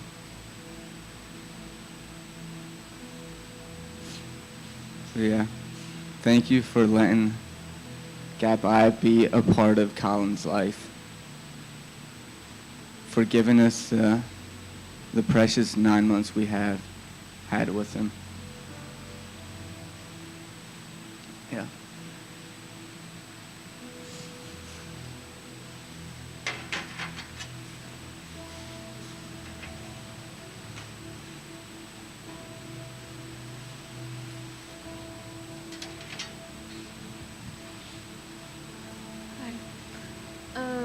Yeah.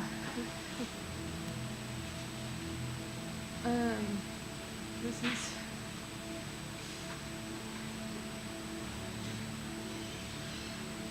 I'm a really shy person, and Colin was the first person who never made me feel intimidated and always made me feel heard. A couple of days ago, I literally, when we found out he was in the hospital, I went up and walked past the old tenting site, and all I could hear was his voice. I could hear him chanting the squad chant. I could just hear him praying over all of us. He was one of the biggest inspirations on the race to me. Every single worship that I got to sit behind him or sit beside him, he was always on his knees. He was bowing down. He was a person who, I didn't believe before the race, and he was the one person that was always on his knees, and I was like, I want that type of love with the Lord. I want that type of love. And I saw it through Ev. I saw how much he loved her.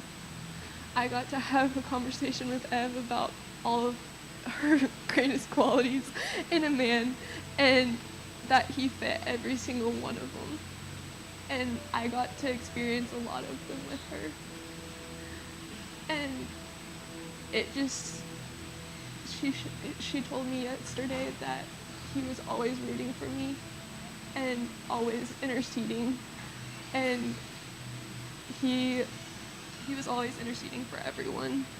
Every single conversation we had, he was always asking, how can I pray for you? How can I be there for you? And I got blessed to have a conversation with him the night before and got to talk with him, and I haven't talked to him since being here. And I got to go to Waffle House and have intentional conversations with him, and he always knew how to have good questions, and he was always talking to the Lord through all of it. You could see that he was praying for the right questions to be asked. And I got to talk. Ed came in, and I got to ask how they had been and everything, and he was so happy. He was so happy to be able to tell me about that. And yeah, when I think of him, the word's intentional. He always sought you out, no matter what. One of my favorite memories was in Guatemala. I was in my hammock, and there was this shoe box that carried all of our shoes. And he came down without any thought, didn't even say hi, just sat down and started playing his guitar in front of me. I was like, can you listen to this? And I was like, okay. And I listened to it, and he was trying to learn some song by the Beatles. I can't remember what it was. But I was like, I know this song. And I got to sit there and just be in like awe of like how much he's changed from the guy in Gainesville learning the guitar to now. And like, it was a blessing to know him and a blessing to know your son, and you did an incredible job raising him. And I love you, Dad, so much.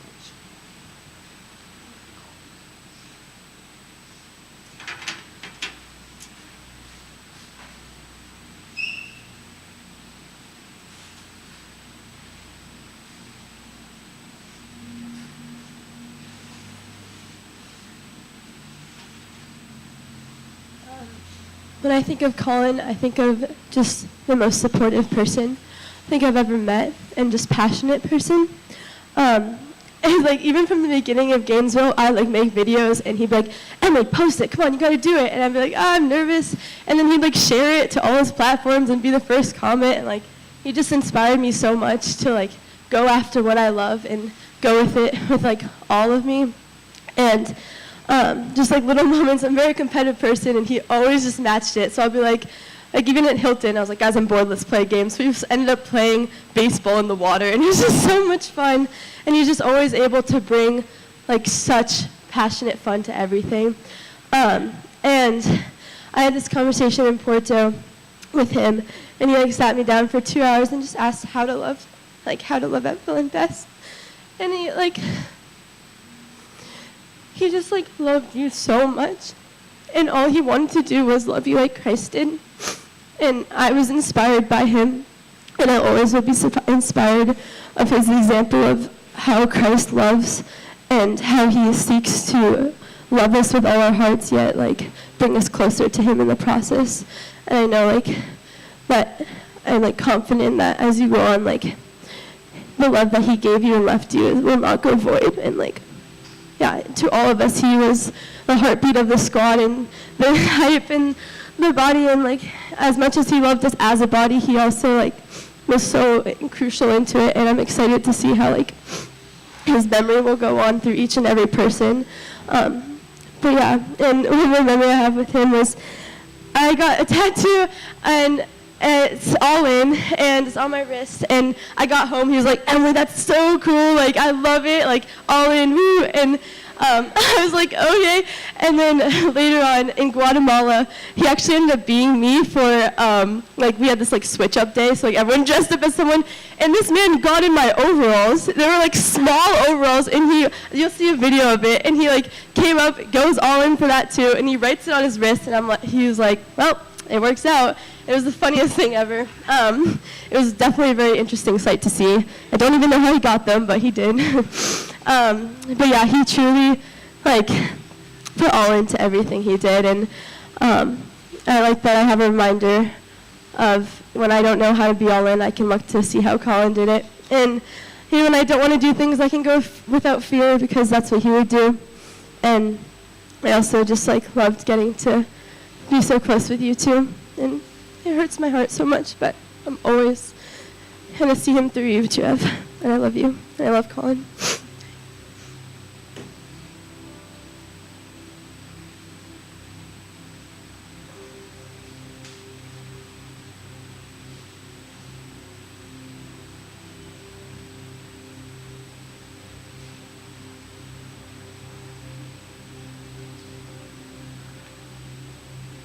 So I wasn't on Colin's squad, but I had the huge honor to go before the race last year to you guys' house. And I didn't know who you guys were at all. I was just with a friend who knew your daughter.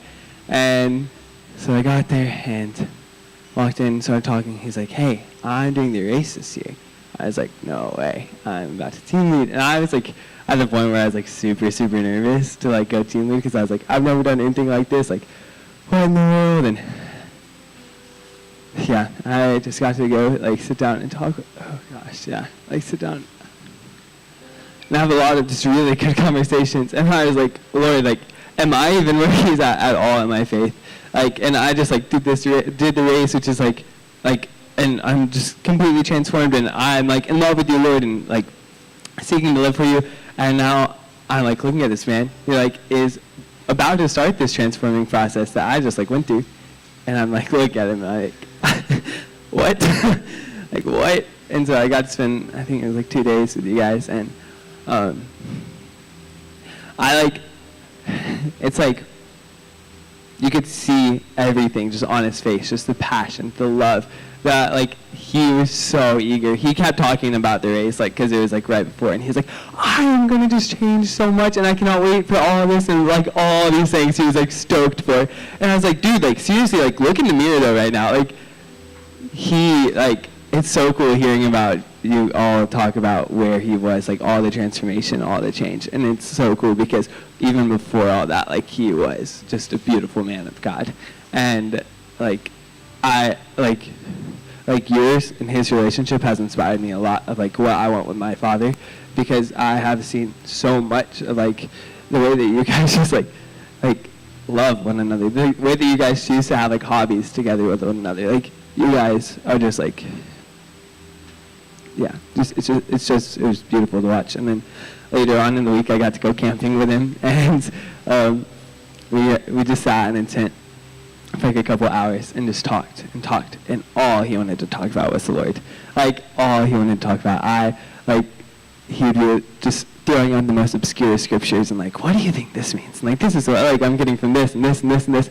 And I was like, oh my gosh, you're like incredible. And yeah, and so just like throughout the past year, I've gotten to see him a lot less intimate settings, just because I wasn't with the squad, but even just like yesterday morning, I walked in the bathroom and he was in there, and we just sat and talked for like 30 minutes in the bathroom. It was like, whoa, like, yeah, every second with your son is an honor. Every second with Josephine is an honor. He's an amazing man of God, and yeah.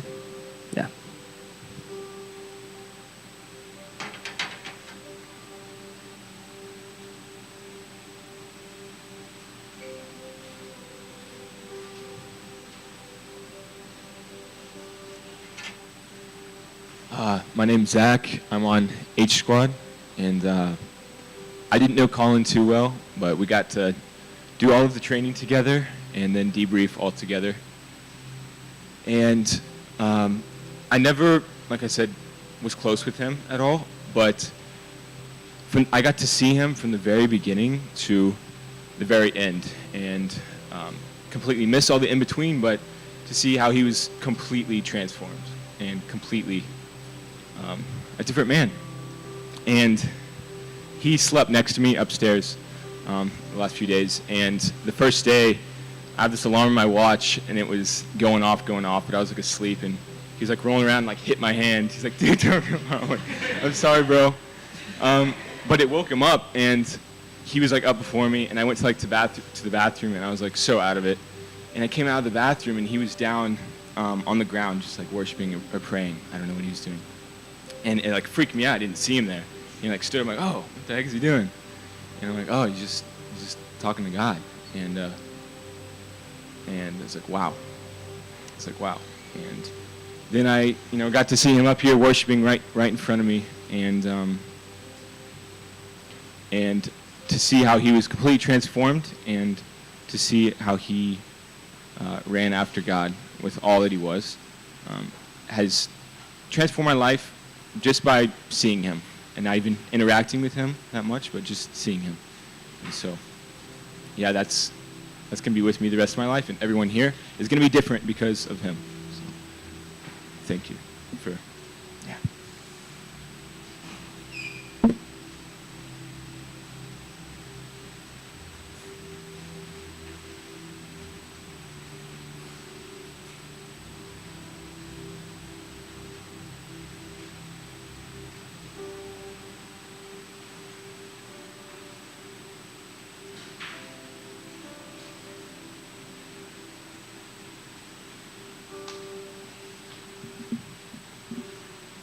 So truthfully, I didn't really know him that well.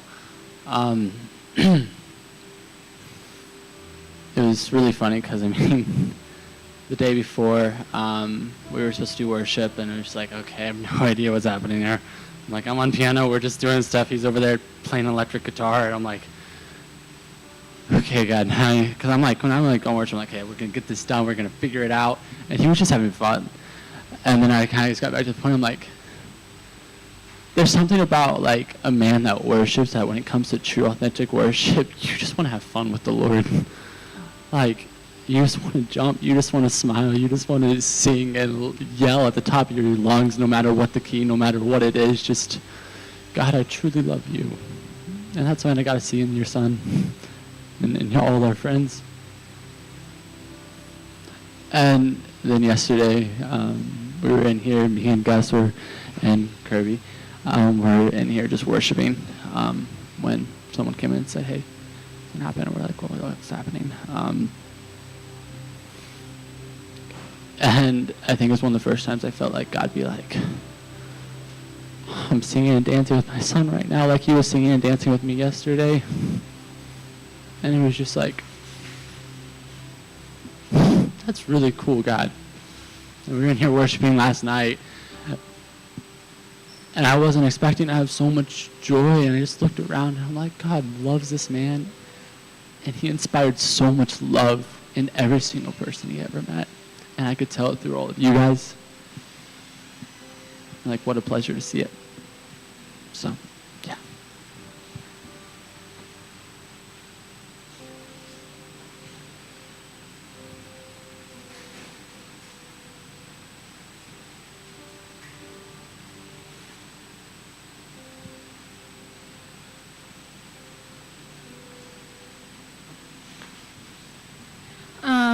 Yeah, I didn't really know Colin, but I just want to say thank you for the privilege to allow us as H Squad to just get to come and sit here and listen to your stories.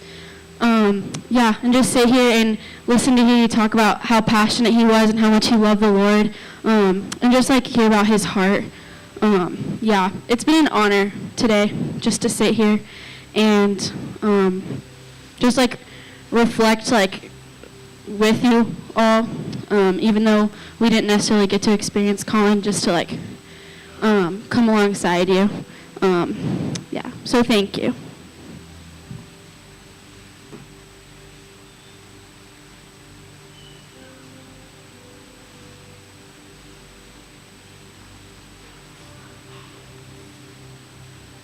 Hi. I just have two kind of fun memories about Colin. One was just at PVT. I think it was the first morning, and we woke up, and Lucy, I think it was Lucy, she told me, she asked her mom how she slept, and her mom answered, I slept good, but this guy and his guitar woke me up in the morning. And I thought it was the funniest thing ever, because I was like, yeah, me and you too, girl, it's the same. It's been like the past 6 months for me, but I think it's the funniest thing, because that was Colin. And then one of the other memories I had was at night in Africa. Some of us slept in our tents, and I was sleeping in a tent, and Evelyn's hammock was like right by it. And he would swing her in that hammock like sky high, and I would try to sleep, and I just see the shadow going up and down at my eyes, and I would get a little annoyed with them as I'm trying to sleep. But it was the funniest thing ever, and I think it's just so sweet to see, like, from like waking up till going to bed, he was such a joyful person always, and he had so much fun with Evelyn, and it's kind of funny to look back on.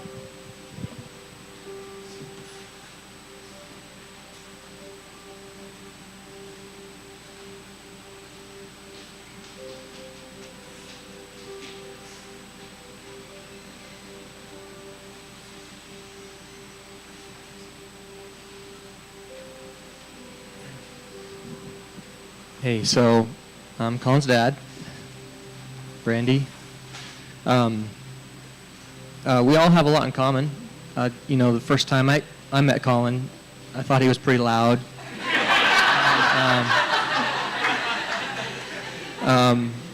We didn't get along too good. He was always screaming, and I'm pretty sure he made me cry. few times.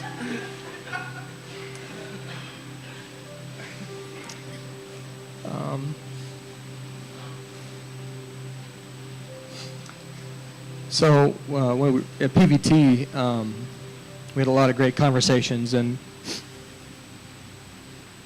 I could see a change. So somebody mentioned how he was always talking to us, texting and chatting with us, and honestly, we were afraid that we wouldn't hear from him at all. When he went on the race, our daughter went a couple years prior, and we heard from her quite often, but our concern was we'd never hear from him, and so I think initially we were looking for girls like who's going to be on Colin, who's going to be around Colin, try to make relationships, because if we never hear from him, maybe we can check in on him or whatever. But he checked in a lot, and I think one of the things he said almost every time he called, we did a lot of texting, but a lot of times when he called, he'd start by saying, "Hey guys, I'm alive," like, "Oh, thank God you're alive. That's excellent news," But when we were at PVT in Guatemala,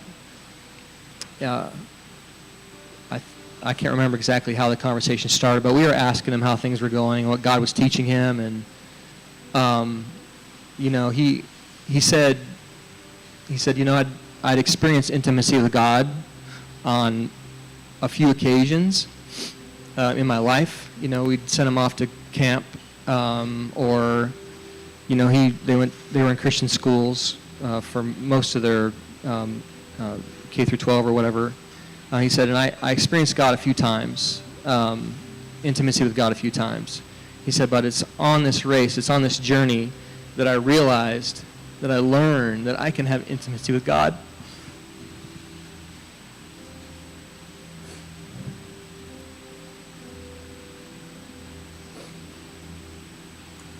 He learned he could have intimacy with God anytime.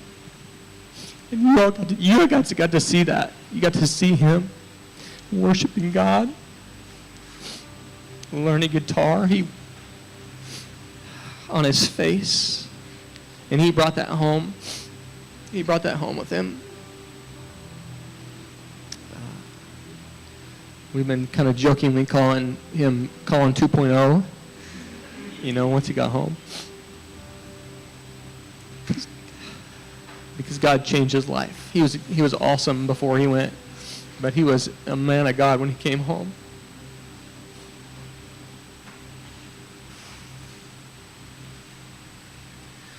So thank you guys for being a part of his journey. Thank you for loving him and loving him well, for letting him be annoying and rude and direct, and letting him grow. And he did. He grew immensely, and I know all of you did. And I'm so proud of you guys, the ones of you that we've met, and the rest I know that's true as well. But keep growing, and take that from Colin. Take that lesson that you can have intimacy with God at any time.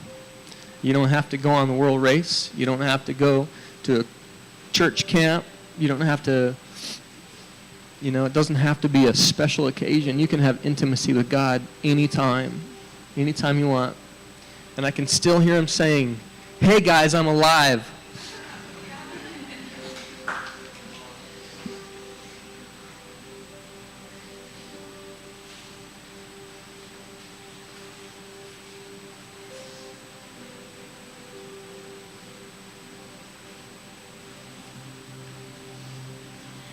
Okay, so I don't normally do this.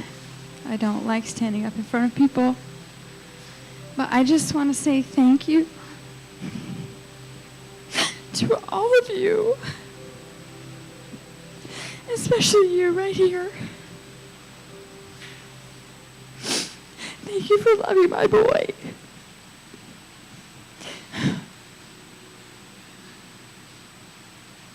Thank you for letting him push your buttons. Thank you for being his friend. Thank you for growing with him. You were his tribe, and he loved all of you so much.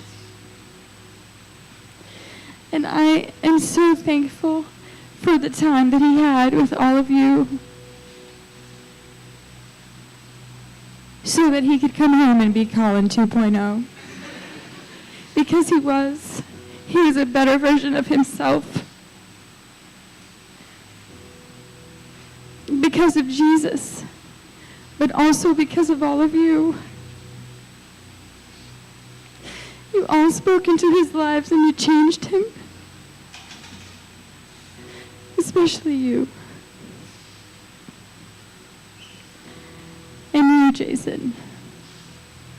Thank you guys so much.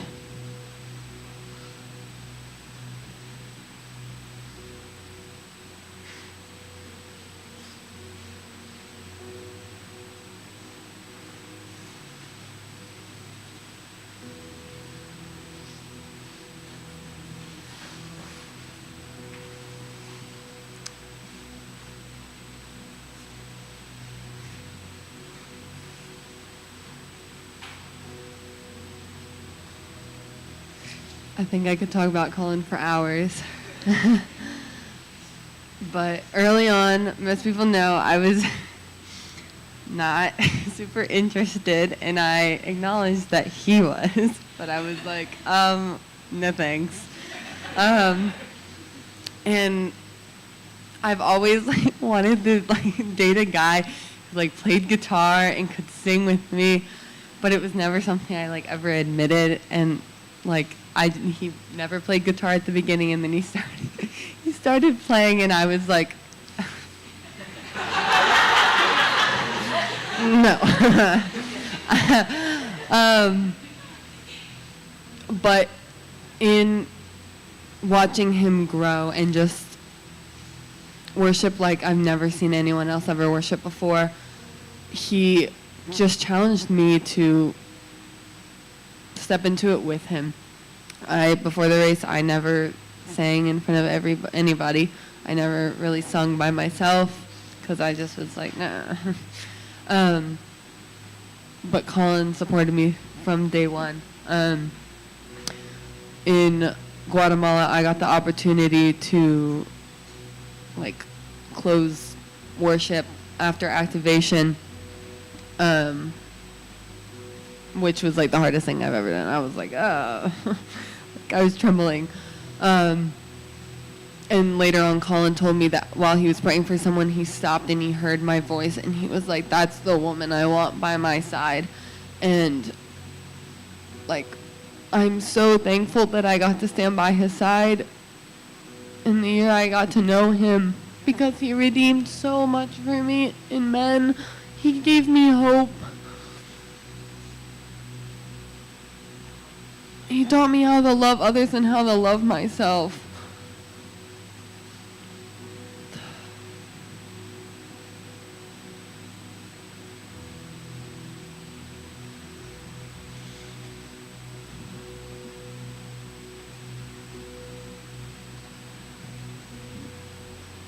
He brought me out of my shell. He made me laugh harder than I've ever laughed. He made others laugh.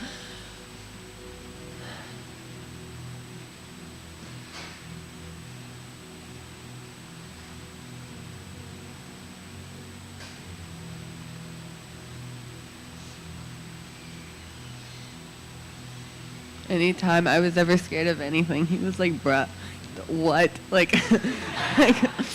Why are you wasting your time worrying about this?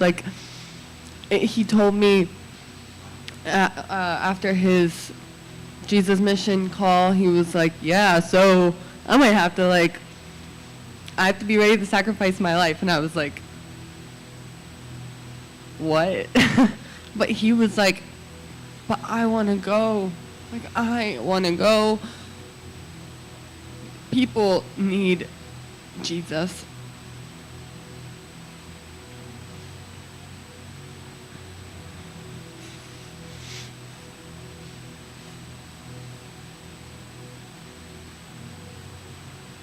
He encouraged me every single day.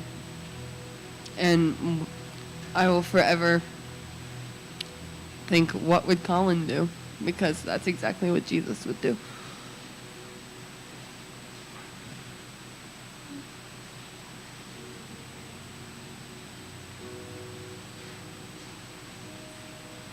It feels so wrong to be sad because he's exactly where he's wanted to be.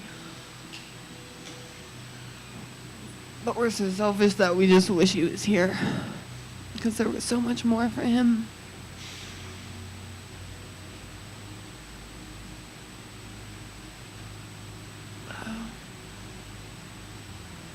But it's beautiful that we get to carry his story on with us, and it's his life is a testimony in itself.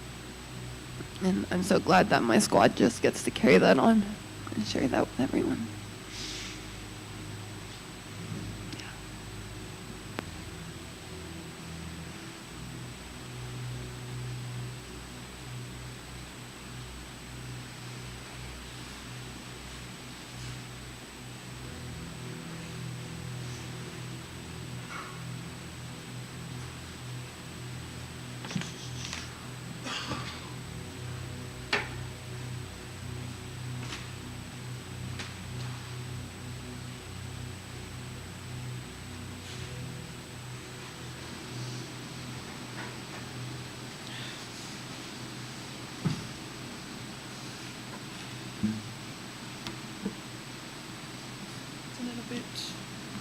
Mixed up.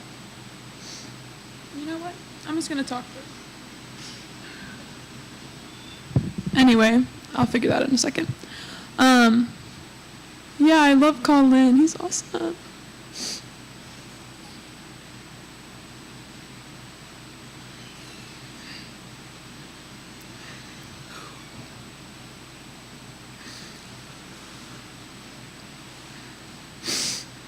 It's actually funny. I was in the kitchen yesterday, and Clayton, he was like, remember that time we went camping? And I was like, oh my gosh, I forgot about that. But it was the first time I met Colin, and I knew that I was leading Gap I, but I didn't really know anyone from the squad yet. And whenever I was like texting back and forth with like Clayton and KJ, they were like, yeah, some guy that's gonna be on your squad is gonna be there. And I was like, okay, cool. And I met him, and I was like, this guy's a little bit crazy. Oh my God. I was like, okay. Because he was just like, I'm going to be world race famous. I will meet Connor Gall. I was like, okay. And I was just like, wow, he's like very eager. And I mean, hey, world race famous, buddy. But yeah, he just asked so many questions and was like so interested. And he was like, what if my team has conflict? Boaz, you know? And I was like, dude, you just got to do it, you know? And I was just so, like, I remember just like talking to him being like, yeah, he's gonna be really fun. And he was awesome. He was the heartbeat of Gap I, and he loved us so well. And I was always a little bit scared anytime he sat down next to me, because I was like, he's gonna ask me something really deep, and I'm gonna have to be ready to answer. And he's just like, what do you think about heaven? And I'm like, I don't know. I'm like, okay. I'm like, oh. But he will just like get in there and dig around in your heart. And it was like so encouraging to see someone who wanted to grow so deeply and who wanted to look like Jesus. And as I'm like thinking about it, I think that like, I've never seen someone like transform so quickly in like such a beautiful way. And like in the path that he was going, like the next step was to be with Jesus. Like that is like the completion of like his sanctification of like, I now get to be literally fully perfect with Jesus. Like that was the next step for Colin. And it's just like so encouraging to know that like he just gets to look like him forever, and that all of his crazy deep questions are like fully answered. And I hope that he gets to tell me the answers, you know? I'll be like, hey, Colin, I'll ask him the deep questions, you know? So anyway, I want to sing this song.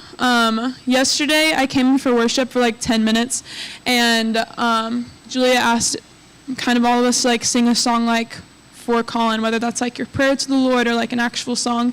And this song immediately came to my mind. It's the song that I like loved coming into the race, coming into like leading with Gap I. Very quickly it became Colin's song, and I was like, this is not my song anymore. You can sing it. You do that. As he was learning to play the guitar. And it's probably so annoying to our squad now. We're like, don't sing that song. Like, the second you hear it, you're like, cut it. So this is like half for a giggle, because we don't like it that much. But also, the lyrics like really are an example of Colin. It's like who he is. It's see right. You know what it is. But it just talks about like living a life where it's just like, I'm just going to look like Jesus. I'm going to go after him. It doesn't matter what I look like, where I go, what I do, but it's just going to be for Jesus. And so, yes, that's what's going to go down. But yeah, you can stand up, you can move, you can worship. And worship like with Colin, you know, because he would go all out to the song. It's true, he would. This is a little bit tangled, but I'll just go for it. I've also never played the guitar standing up, so that'll be fun.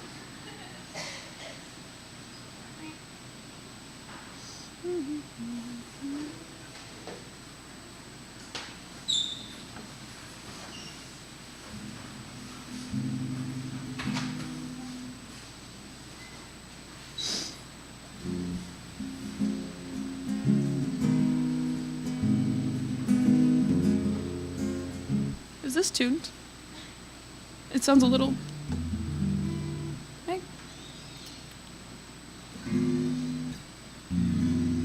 Do you hear that? It's not, it's out of tune, guys. I'll tune it. Sounds good.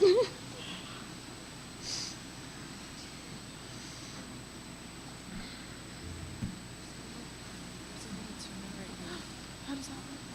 Do you want to do it for me?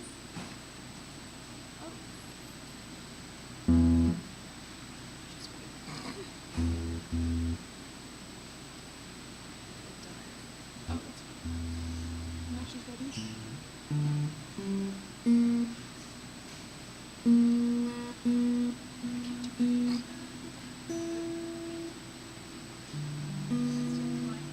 Yeah, go for it. It might be attached, I don't know. But yeah, go ahead. Okay, no worries. Hello? Testing. Now?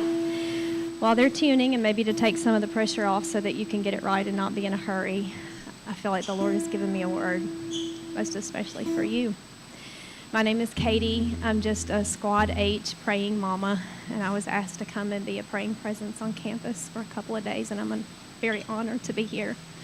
Unfortunately, I never got to meet Colin, but I have a 22-year-old son and a 20-year-old daughter. My hearts break for you. Squad I, you all are incredible. And I've heard you say over and over and over the past couple of hours, 9 months. 9 months. Lewis, 9 months that God gave you with Colin. And I assume that Colin was a biological child. And you carried Colin in your womb for 9 months. And you felt life growing. And you prayed for him. And you knew life was coming. And you praised God in heaven for the gift that he had given. And Mama, for the precious, holy 9 months that this child was in your womb. It's sacred. It's a sacred time. And then after 9 months, you gave birth. And you heard his first cries. And he screamed. And he fought. And there were nights that you didn't want him screaming.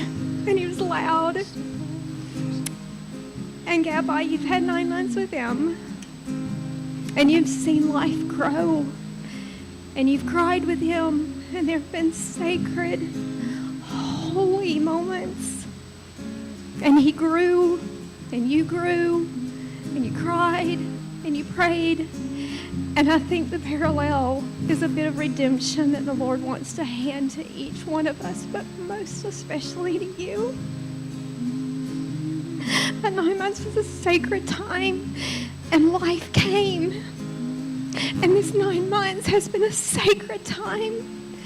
And God called Colin to life, bigger and fuller and more beautiful and more holy and more perfect than any of us have ever known it or will ever know it on this earth. And so it's so hard to rejoice. But as we rejoice at new life after 9 months in the womb, let's rejoice at 9 months that God has brought to a beautiful fullness and life. ever after. Praise Him.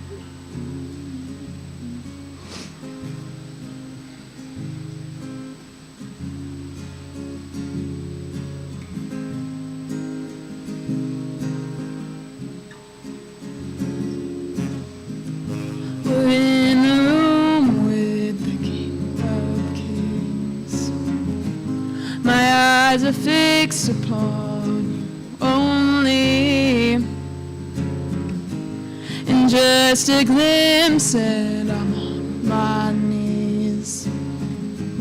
The Savior of the world's in front of me. We're in the room with the King of Kings. Jesus, you're the one who come to me. Not yesterday's love you we bring. A brand new offering at your feet. And every drip and every ounce, my alabaster emptied out. So I'll pour out all my oil, I'll wet your feet with tears.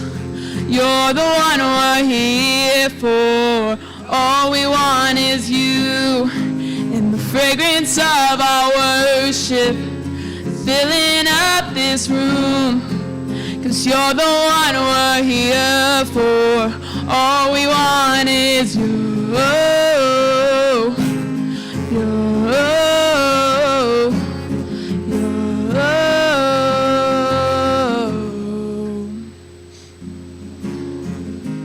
We're in the room with the King of Kings. You're limitless in all your glory. So when I worship, there is no such thing.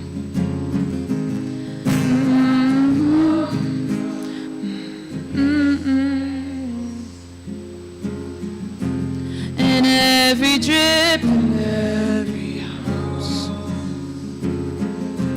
my alabaster emptied out. So I'll pour out all my oil, wet your feet with tears. 'Cause you're the one we're here for. All we want is you, and the fragrance of our worship is filling up this room. 'Cause you're the one we're here for. All we want is you.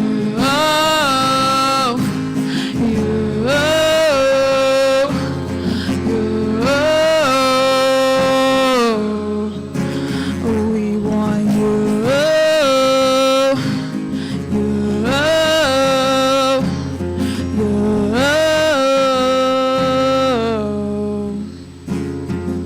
Might get a little messy tonight. I might dance or I might cry. I don't care what I look like. I just wanna see you right. Fear of man will leave tonight, letting go of all my pride. I love you undignified. Make the Pharisees see you right. Might get a little messy tonight. I might dance or I might cry. I don't care what I look like. I just wanna see you right. Fear of man will leave tonight, letting go of all my pride. I love you undignified. Make the Pharisees see you right. So I'll pour out all my oil, wet your feet with tears. You're the one we're here for. All we want is you. The fragrance of our worship is filling up this room. 'Cause you're the one we're here for. All we want is you.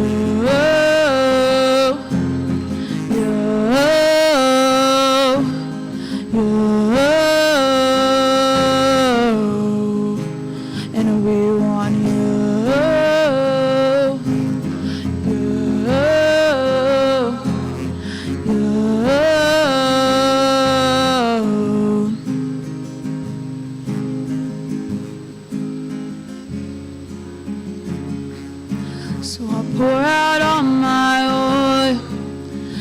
at your feet with tears.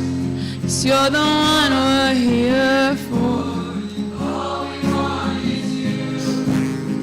Fragrance of our worship is filling up this room. You're the one we're here for. All we want is you.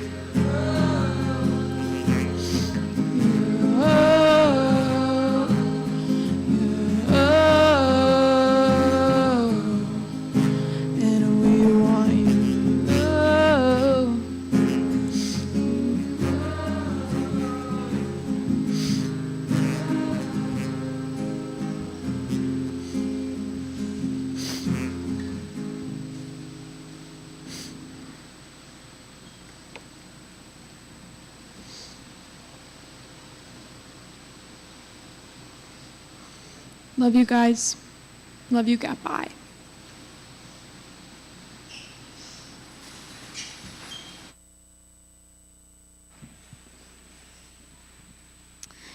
I am going to pray for us from the Psalms.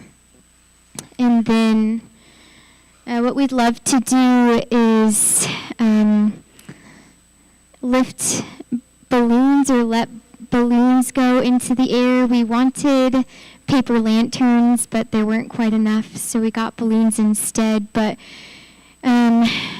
together we just want to lift those in the air as more of a physical representation of our prayers unto the Lord. So after I pray here, we'll, in the best way that we can, file outside this way. I think that would be the best way. The balloons are in the vending machine corner, for those of you that know. And after we grab one, family first and then racers, there should be about 80. But after we grab those, we'll gather. I'm thinking in the parking lot. That might be the best, closest place. And lift them up all at the same time as our physical representation of our prayer to the Lord. But let's also pray now with our voices. This is Psalm 121. Jesus, we lift our eyes up to the hills. Where does our help come from? Our help comes from the Lord, who has made heaven and who has made earth. He will not let our feet be moved, and he who keeps us will not sleep nor slumber. Behold, he who keeps Israel will neither slumber nor sleep. The Lord is our keeper. The Lord is our shade on our right hand. The sun shall not strike us by day, nor the moon by night. The Lord will keep us from all evil. He will keep our lives. The Lord will keep our going out and our coming in from this time forth and forevermore. Jesus, we give you honor and we give you glory and we give you praise for Colin's life. Jesus, we thank you over and over and over and over again for the honor of knowing this man of God. And Jesus, thank you that he is rejoicing with you now. That you are a God who catches every single tear of those of us that are here. And you're also a God who dances alongside of us, step by step. We love you, Jesus, and we will keep on loving you even in the midst of not having full understanding. We give this day to you, and we give our friend to you. Thank you for letting us have him for a little while. We love you, Lord. It's in your name that we pray. Amen.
here is here. You're our one desire. Only you, Jesus.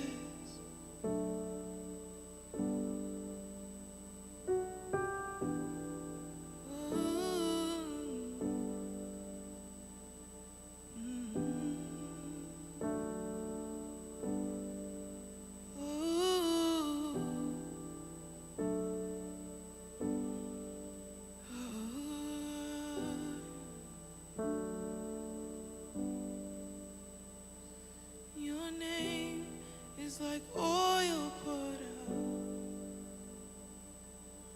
Jesus, Jesus, your name fills the room. Jesus, Jesus, your name is like oil poured out. Jesus, Jesus, your name fills the room. Jesus, Jesus, your name is like oil poured out. Jesus, Jesus, your name, oh, it fills the room. Jesus, Jesus, Jesus, oh, Jesus, Jesus, Jesus, Jesus, Jesus, Jesus, Jesus, Jesus.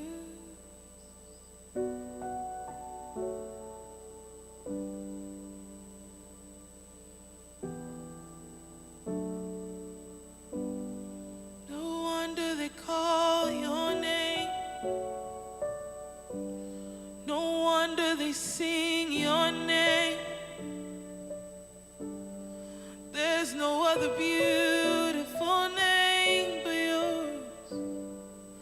Oh, the name of Jesus. Jesus. Jesus. Jesus. Jesus. Jesus.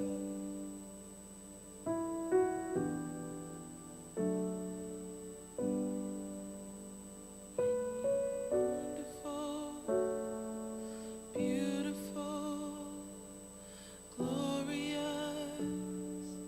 matchless in every way.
matchless.